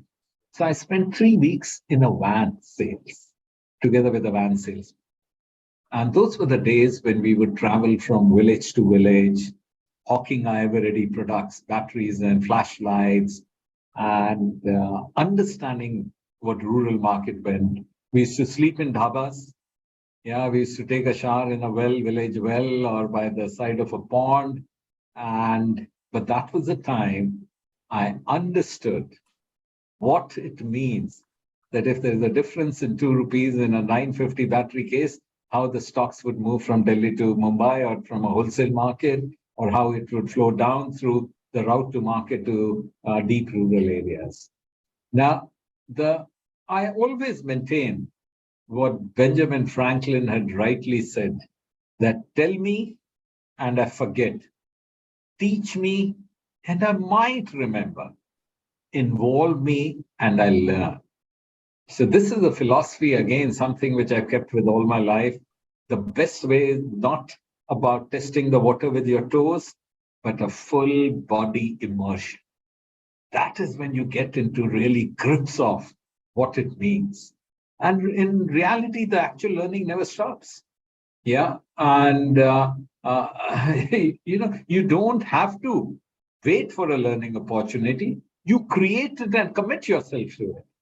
And the other important bit, one must understand that you would have seen how a chartered accountant by training is, within his first few years, is worked in corporate finance and management audit and crisis, in chemicals and plastic division and sales and marketing. Because if you have to chase your passion, you have to take risk. And many times we do not take risk because of the fear of failure. So don't let the fear of failure stop you from taking action. Many times the fear of failure prevents us and it reduces our potential success in life. Now, can you ever succeed without taking risk? No, never. Business is about risk, and risk entails failure. So if you want your career, your profession to pursue at a good pace, then be ready to take risk. And other is, don't worry about failures. The best way is to learn through failures. I always talk about productive failure and unproductive success. Unproductive success is when you don't know why the heck you have succeeded. And productive failure is when you understand why you have failed, you imbibe the learnings and ensure that you don't fail again. Now, I also believe that why challenges and failures are so important. Just like fire is the test of gold, adversity is the test of mankind. Yeah. And without going through failures, you would not be a strong individual. So you need courage, you need conviction, you need discipline, and you need precision. And you have to live with this if you have to pursue the kind of journey you want. Now, at that stage, when I was in sales and marketing, Union Carbide decided to leave India, again, because of the risk associated with Bhopal. And that was the time when Unilever again approached me. And they offered me a commercial job, and I told them, the VP of HR, that no, thank you. I would want a business job. and I'm not looking of going back into accounting and finance. So, we had I remember a nice lunch at Bombay Gym. And then I said, thank you. After a few weeks, he again called me up. He said, Sanjiv, would you be interested we are just coming onshore in Middle East. Would you be interested in joining our international garden? And my immediate reaction was that, hey man, Dubai, only electricians and plumbers go. That was not the Dubai of today. Huh? This we are talking about 30 years back. So my immediate reaction was, no, Mr. Nanda, I'm sorry, I'm not. So he was persistent. After a week, he again called me up. He said, Dubai works on Saturdays and Sundays. The weekly off was Thursday and Friday. Then he said, why don't you go over the weekend, take a look? So I accepted it. Then I went down to Dubai, took my Emirates flight for the first time, landed in Dubai. There was an English gentleman called Craig Sharples waiting for me to receive me. He took me to that time, there used to be a country club over there, and it was a sand golf course. And he took me there. We had lunch over there. Then in the evening, I had tea with another director, dinner with another director. That's how the 2 days went by. And the way they treated me was absolutely exemplary. And I could see the excitement. Those were the days when Unilever had just come on shore, and we didn't use the word then, but it was virtually a startup. We were setting up factories, setting up JV agreements, setting up distribution, entering new product categories.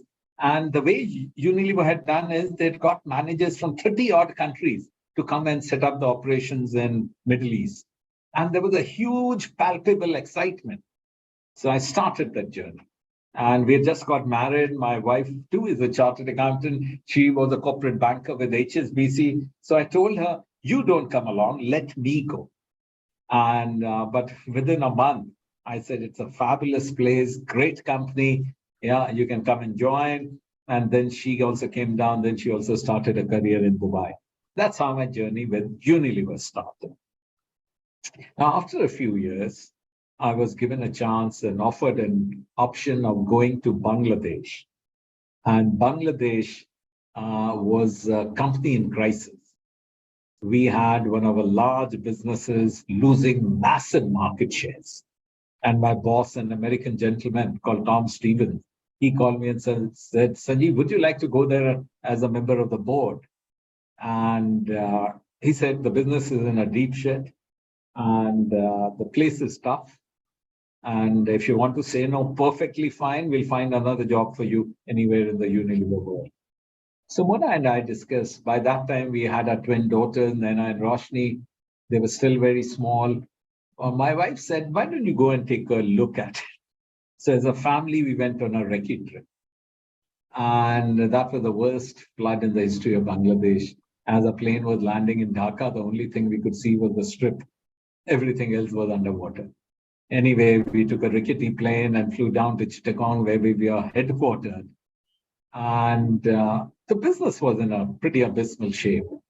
And we said, okay, let's take a look around. There was an Englishman who was the chairman then. He gave us a good perspective. People were leaving in droves. No one wants to be in a losing business. So there's a story in itself. Then we went back. And on the way back, I said, Mona, the place is tough. You might have to give up your career. Let's drop the idea of going to Bangladesh. My wife said, why do you want to do that? Where in your career will you get a chance to turn around a business in deep trouble?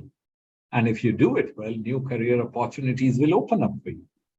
So inspired by her, we took the plunge and we landed in Bangladesh. So in 2 years' time, we turned around the business, and then I became the chairman of the business. And from there, for the last 21 years, I've had a wonderful opportunity to lead Unilever businesses in Bangladesh, in Philippines, in North Africa, Middle East, which was a cluster of over 20 countries, and then to basically to India, which is clearly the crown jewel of Unilever. Now, again, I would say is that risk is a very important part. And you have to be very cognizant about how you take a considered risk. I'll give you a story now. When I was in North Africa, Middle East, that was a time when the Arab Spring happened. I wonder whether you guys remember it. And the business was going through a pretty tough time. You know, it started from a fruit vendor in Tunis, and the whole region was up in flames. And that is where we had a pretty big business in Egypt. And the whole country was in flames, and even the police had vacated the barracks. And we said, first job is to look after our people. So we went to the wholesalers and we said that, give us whatever food grains you have. We picked up the food grains, brought it to the factories. We collected money from the distributor. They were very happy to give the cash to us because they had no place to deposit the money. And then we made packets, gave it to the people. The banking system had closed down.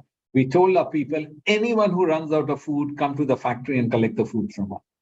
This was the factory on the outskirts of Cairo, 6th of October city. And, we took amazing care of our people. And it was not surprising when hooligans were burning down factories, our factories were protected 24/7 by our own workers who willingly took shifts, took the responsibility of looking after our factories. And not surprisingly, we were the first to start operations. Now, the philosophy is, if you look after your people, the people look after your business. That's an extremely important thing, which has helped me in good stead in my entire career. And even during the pandemic, that's the philosophy that we have practiced. And one had a fabulous innings in Philippines, in North Africa, Middle East, and then I got a chance. Now, in between, my global CEO had offered me a job when the Arab Spring was on to become president of Southeast Asia. Now, I remember that conversation. I was in Beirut and he was in the US when we were having that conversation. And he asked me, Sanjiv, can you move to Southeast Asia? And I told Paul, my region is up in flames. There's a captain of the ship. How can I move now? It would be wrong. It would be like abdicating my responsibilities. So Paul and I discussed for over an hour, and then very grudgingly, he accepted it.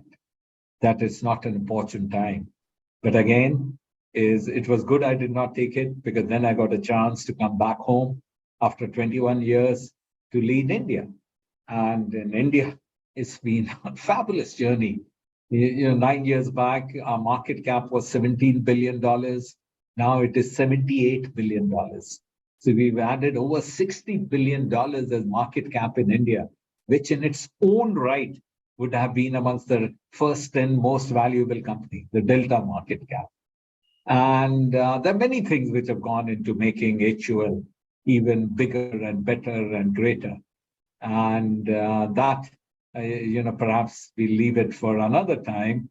But the important bit is I would leave it with you that when you look at value creation, look at it from a long-term lens. You have to anchor it on three axes. One is growth. Second is distinctive capabilities, which are hard to replicate. And the third is high performance and autonomy. Yeah. And when you're looking at, that's what makes a high performing business. And when you're looking at value creation, again, focus on three important bits. Yeah, it's the growth. Your portfolio is how do you create categories of the future? The second axis is margin, and the third axis is capital velocity, or the return on capital employed. The other important bit which drives me is not the valuation or the size of the business, is the timeless purpose of a company like Unilever and HUL. And in my case, I'm so lucky that my own values are intertwined with the organization's value. And this is a company which has taken risk with me, given me huge opportunity. And mine is, I feel it's my duty to ensure that I never let the company down. So on that note now, Nikhil, I thought the best would be I can talk about it for hours on end. Now I will tell the youngsters, wait for my book to come. You'll get more stories out there in the book. But let's now open it up for Q&A. No, that was exactly what I was going to start off with, that this is a really intriguing story and a story of great success and the lessons to be learned at every step. So I do hope that you're going to write a book. Otherwise, I was going to recommend that AIMA do a specific case study on this journey, because it does have so many learnings in there. You know, Sanjiv, many questions have come in, and of course, I don't think we're going to be able to take all of them, but let me bucket them into 3 categories of questions and then take it like that, because we do have about 15 odd minutes to go. There's a certain set of questions that have come in from people who are currently students, who are either CAs looking to move into management, much like you did. They've talked about how one could be an entrepreneur while being a CA or in finance in those functions. They've also set a second set of questions that have come, which are on career transition, mid-career transitions. People moving from the steel industry to software. And lastly, there are questions which are more about some of the aspects that you wrote about, which is failures and how to deal with failures. And people wanted to understand more about how you think one could deal with them personally, and if you have any personal examples. But to start off with, maybe on the first set of questions, I could ask you, talking about how you would give advice to currently students who are either in their postgraduate arena or maybe even undergraduates, that time is their greatest resource at this point in time. How do you have a framework by which you actually evaluate the choices that you make? You've laid out many things, from values of organization, etc., but people may not have those opportunities.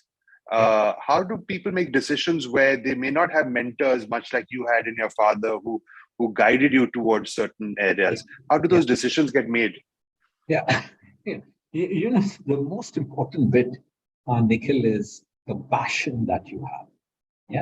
Now, passion is something which is difficult to describe, but much easier to feel.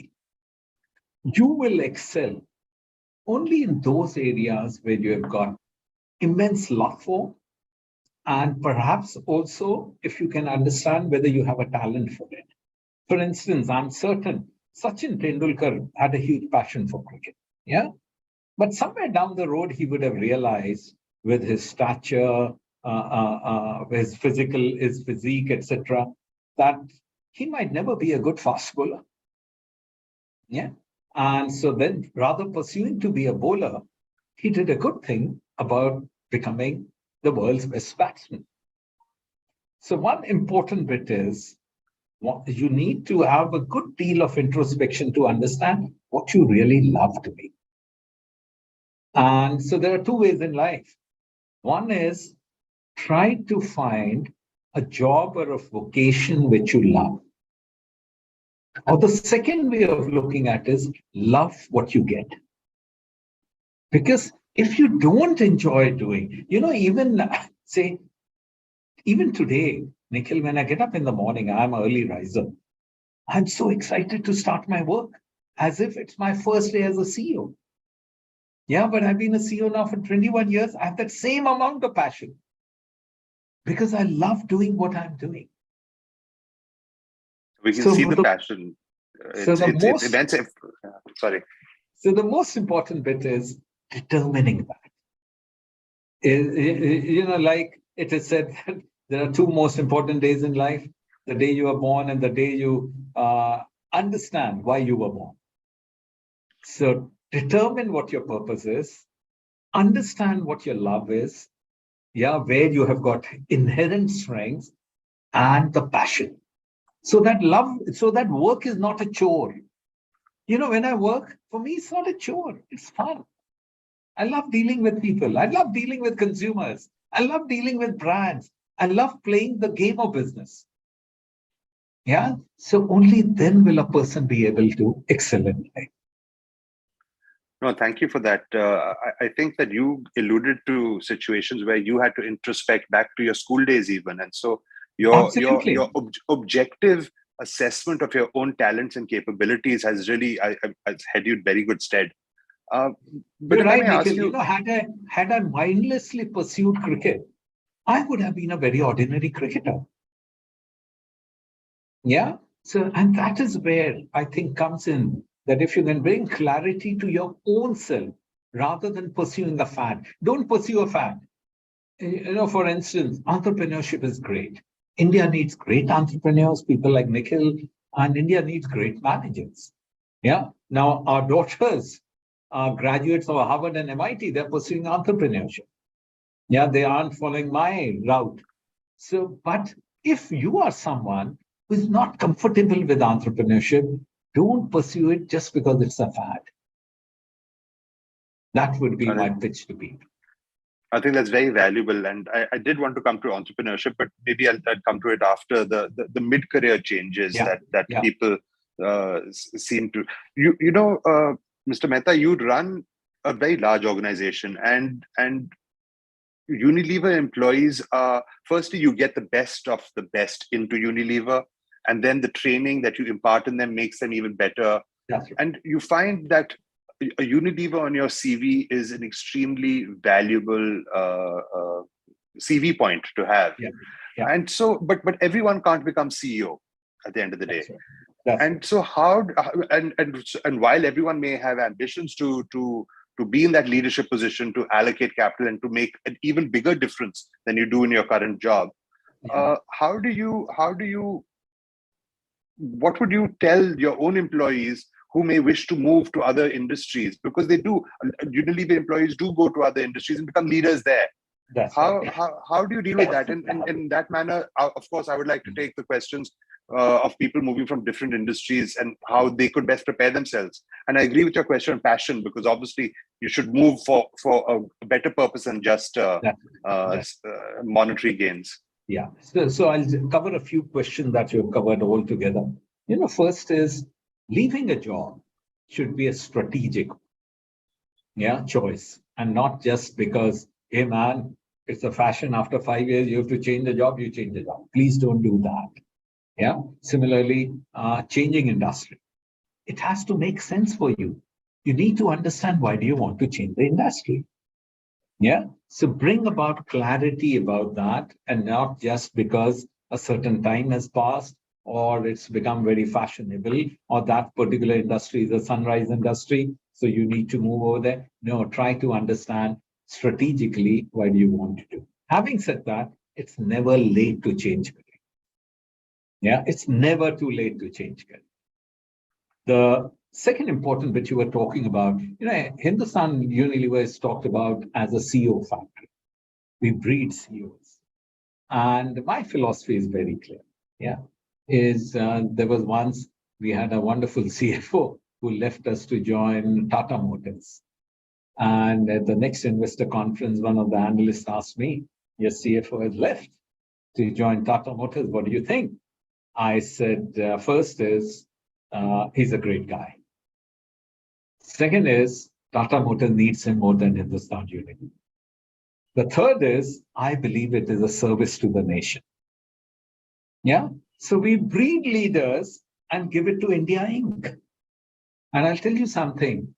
We are very proud of our people who, after doing great job for us, they've gone on to other companies to lead them. Many of those leaders, I still mentor them. And I hold no grudge against them. They are my ambassadors.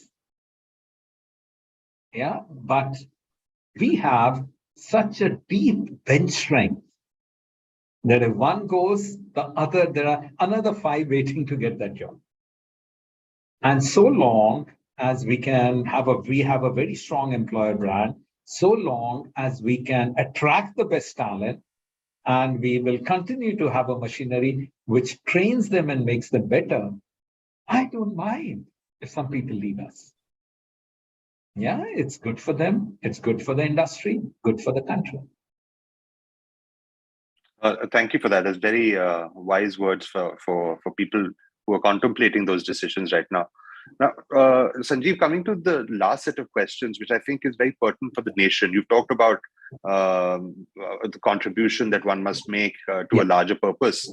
Absolutely. And very frankly, unemployment is a large issue. If we don't tackle it through a sense of entrepreneurship, we're never going to be able to create the number of jobs of the current industrial base that we have. How do people view entrepreneurship? While you've said that failure is something that it is part and parcel of dealing in a business, in a capitalist economy. There are risks that have to be taken, and so failure comes as part of it. Would there be any lessons that you think that people should view? First is India today is such a fertile ground for entrepreneurship. When we were growing up, Nikhil, unless we came from a business family, it was very difficult to start it because there were no sources of finance. Today, you only need your passion and a great idea. There are people ready to fund you. And the whole ecosystem of funding has been created. So that is no longer a constraint. But the important bit is any business starts by first serving the consumer's need. So you need to ask yourself, what need am I going to serve? The second important bit is you should ask yourself, am I creating something which can be replicated and duplicated easily? Then you would not be differentiated. And the third important bit you should ask yourself, are you appropriating a large part of the value chain? Because if you make a business model and you don't appropriate a large part of the value chain, then you will struggle to succeed, struggle to generate cash. At the end of the day, remember the first principles of business never go away. While today you will find people willing to invest even when the business model is very shaky, but that is, you must remember that investors also have finite sum of money and there is nothing like a bottomless pit. So look at what is the problem you're solving, look at creating business model which is differentiated, look at appropriating the large part of the value chain, and risk is inherent in it. The important bit is don't fail doing the same thing. If you have to fail, fail in doing something different. The other is be a constant learner. In my business, many times, Nikhil, we have days where we only ask people to talk about failures. Because failing is not the opposite of success. That's a mistake many people do.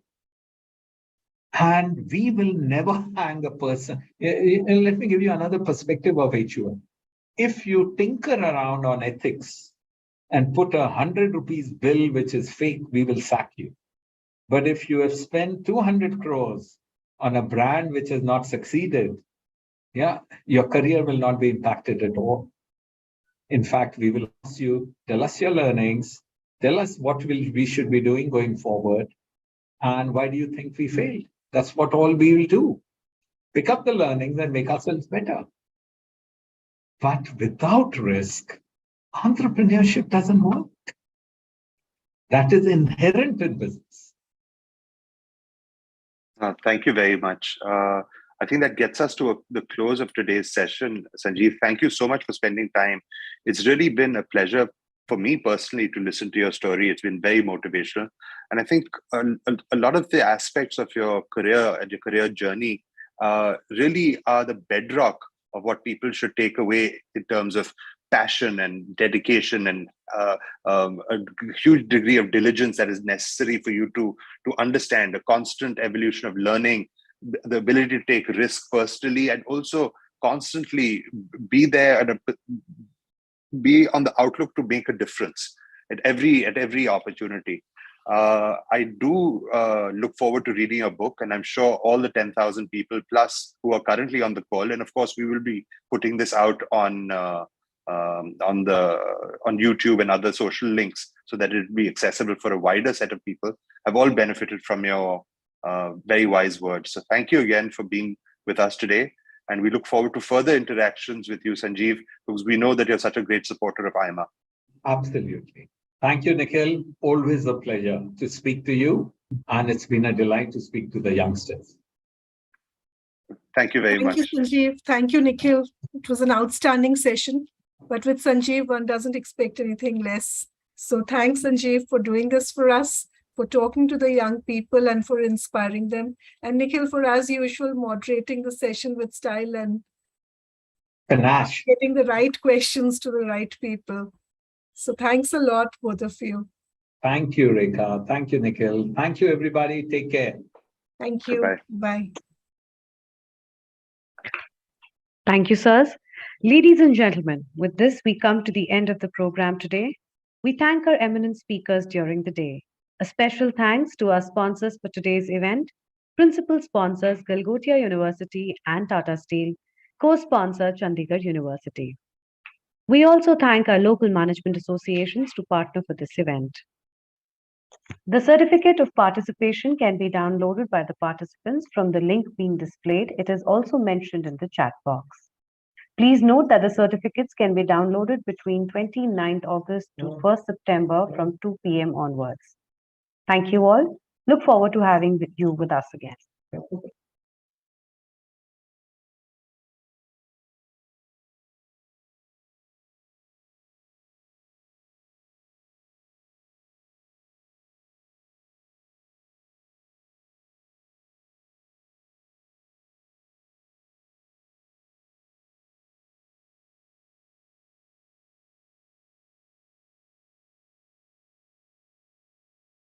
Tomorrow holds great promise and also challenge, but we will make it together. Make tomorrow by fortifying today.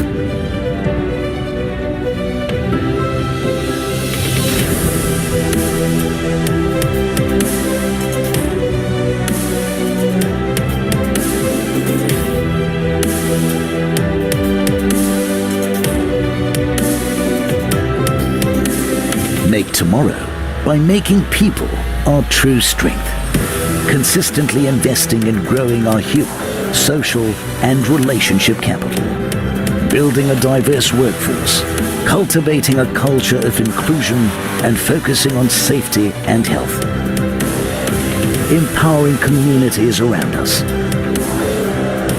building long-term, transparent and trust-based relationships with every stakeholder. Make tomorrow by creating future-ready solutions.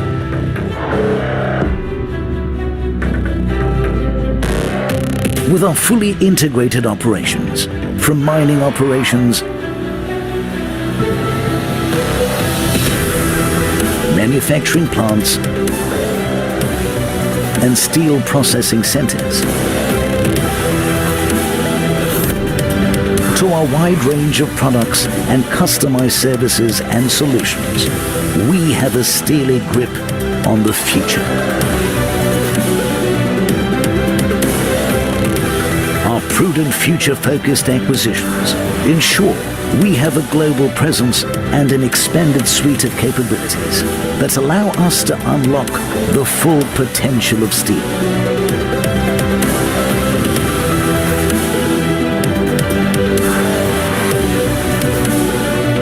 We're focused on making solutions that serve the needs of industries and individuals.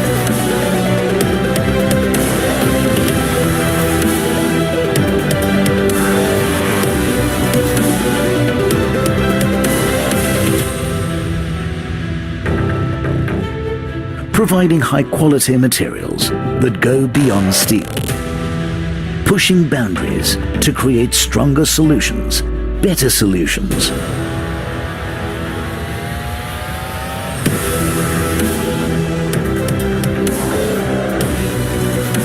Pushing boundaries of digital technologies to build a smart, connected, and seamless value chain. Reinventing how we connect, transact, and engage with our customers.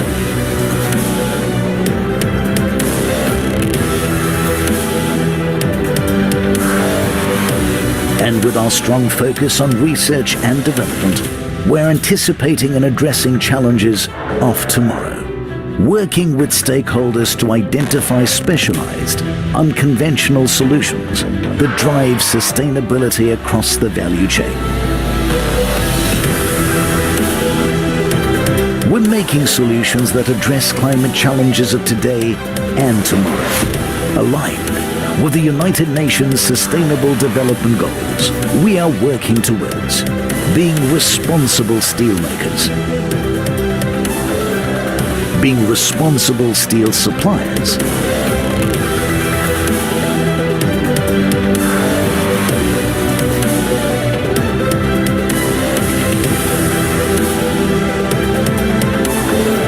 and helping our customers make sustainable choices. Tomorrow is ours to create, and together we can make it better, shape it better.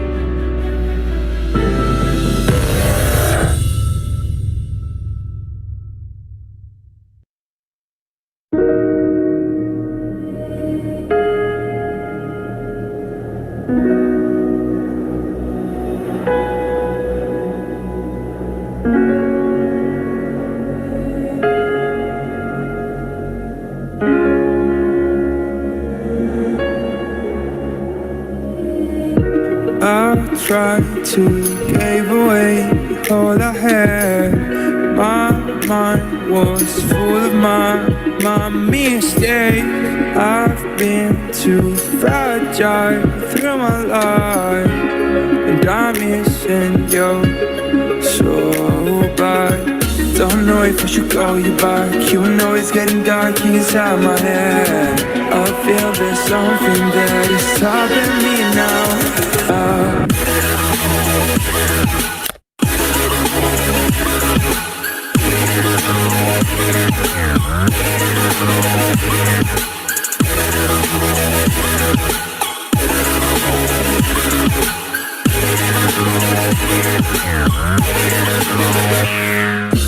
feel there's something that is. I feel there's something that is. I feel there's something that is stopping me now. And I try to forget all what I had, but is my mind really gonna cut you out? I feel like no prayers are gonna help myself. No, don't know if I should call you back. You know it's getting dark inside my head. I feel there's something that is stopping me now.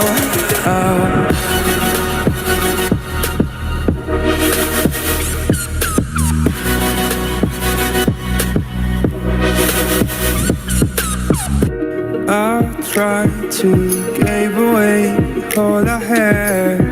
My mind was full of my mistakes. I've been too fragile through my life, and I'm missing you so bad.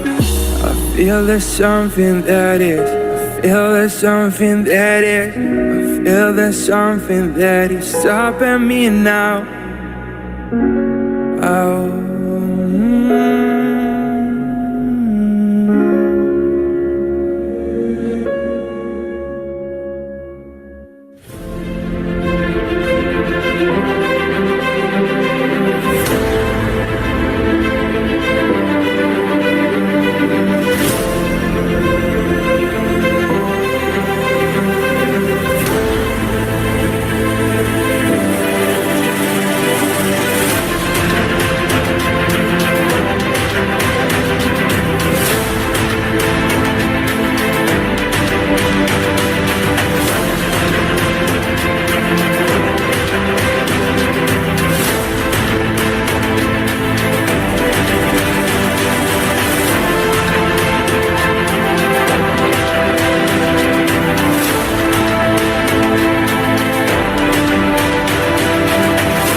decade-long journey of a driving transformation in the educational landscape, Chandigarh University has today evolved as a leading Indian institution, delivering a unique amalgamation of professionals and academic excellence. We are playing an instrumental role in shaping the next generation of leaders. With a vision of becoming a global center of excellence for research, innovation, and entrepreneurship, we have made remarkable achievements.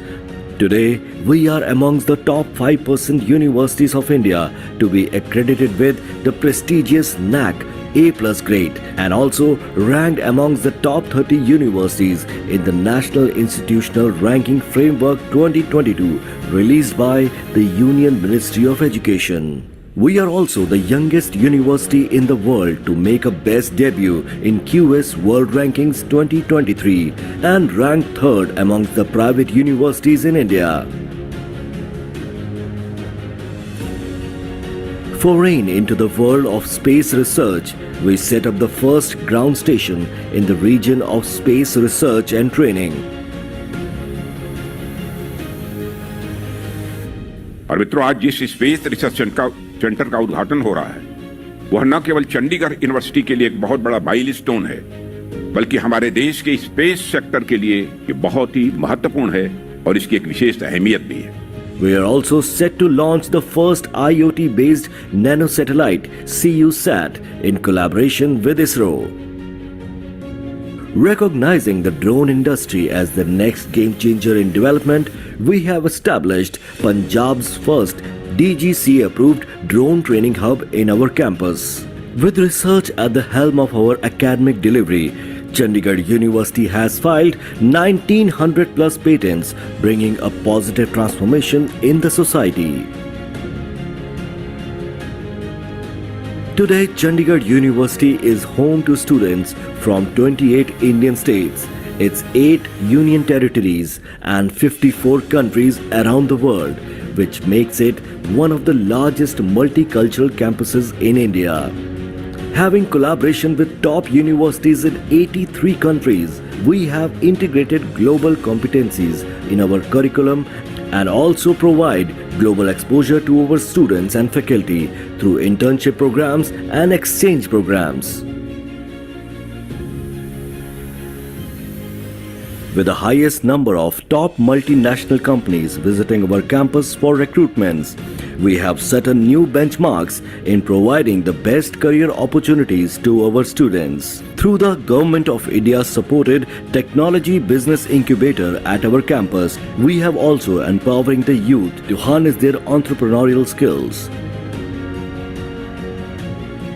Chandigarh University is providing state-of-the-art facilities and world-class infrastructure with cutting-edge equipment and technology. We have created a niche in the field of sports, culture, and science and technology by grooming the budding talent of our country.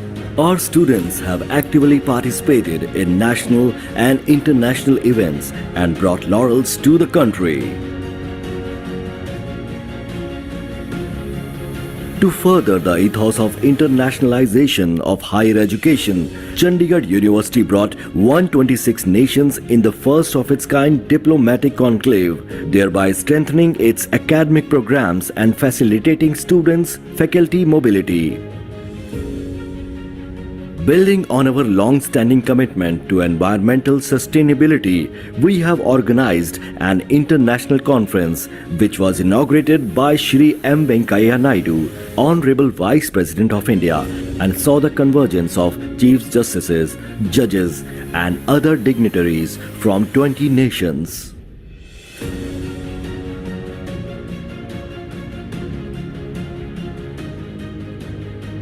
Striving to develop the students into long life learners, Chandigarh University holds interactive seminars presided over by Nobel laureates and distinguished dignitaries from across the globe. Totally impressed by what has been achieved in such a short time. And I see a lot of enthusiasm, a lot of management inside of this, and a lot of innovative ideas. I am really exceptional. It has far surpassed my expectations. I think there's a great future. And I was really, really impressed, as I told you, Vice Chancellor, by the way the university integrates with the local community, even adopting villages. That is, for me, very impressive, very impressive. मुझे आज इस बात की बहुत प्रसन्नता है कि आपके बीच में इस कार्यक्रम में आने का अवसर प्राप्त हुआ। और जब मैं आ रहा था, मैं देख रहा था कैंपस को, तो कैंपस ऐसे लगता है कि सचमुच में कोई संस्थान बहुत मेहनत के साथ खड़ा किया है। मुझे लगता है कि इधर जो यूनिवर्सिटी बनाई है और जिस तरह काम कर रही है, मैं डिफरेंट बताऊंगी कि यूपी हो या मध्य प्रदेश हो या गुजरात हो, इसी तरह कोई काम नहीं करता है जो चंडीगढ़ यूनिवर्सिटी ने किया है। और ये मैंने देखा स्पेस वाला, तो मैं नहीं मानती कि कोई भारत की कोई यूनिवर्सिटी में ऐसा कोई काम होता होगा। Celebrating the momentous occasion of 75th year of India's independence, all students scripted history by setting a new Guinness World Records title for the largest human image of a waving national flag. Chandigarh University, building future leaders.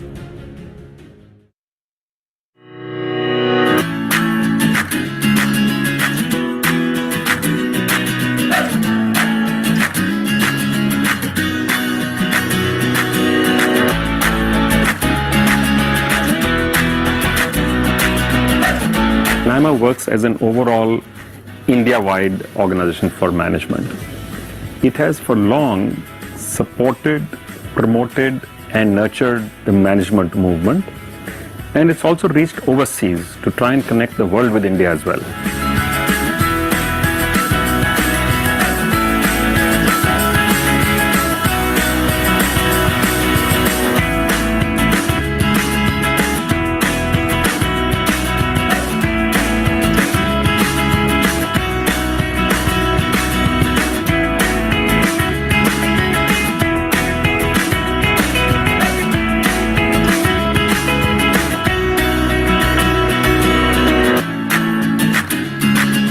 So whether you are a young student out there or whether you are practicing professional, I think being a member of AIMA will give you a huge network, will give you a huge range of new concepts, and it gets you access to events where you really get to meet some of the best and the finest speakers in the country from whom you can learn.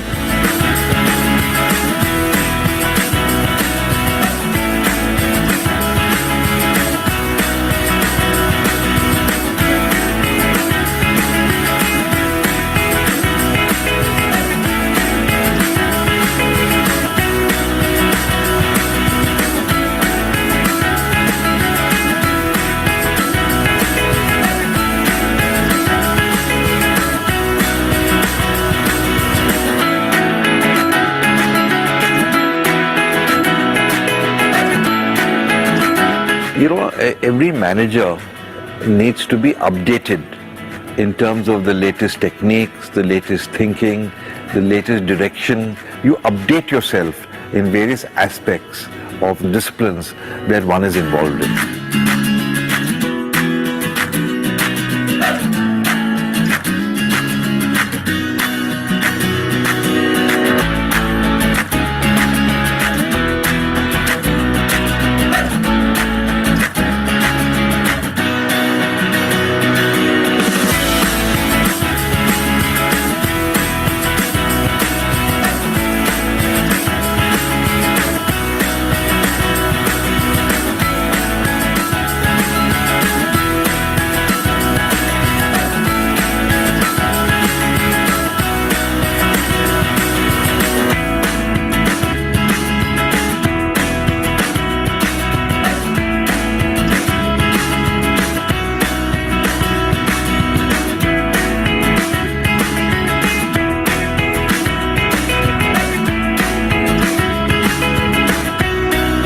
Continuous skill development, continuous education is a necessity for everybody.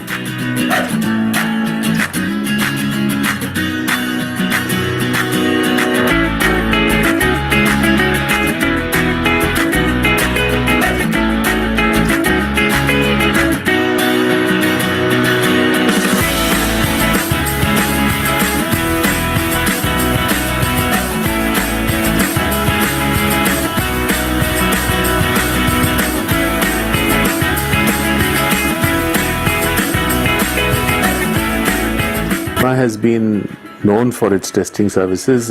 For instance, the management aptitude test, which is very popular, of late catering to admissions and also to recruitment services.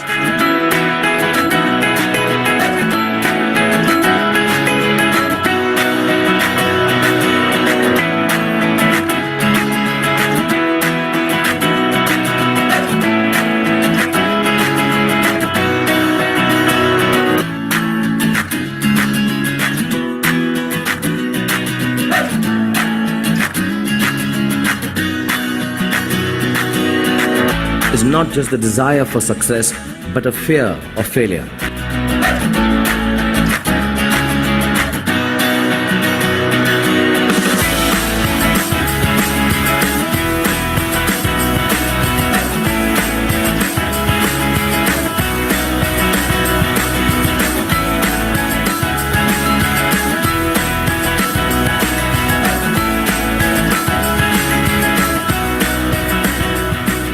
AIMA is an institution that all of us are proud of.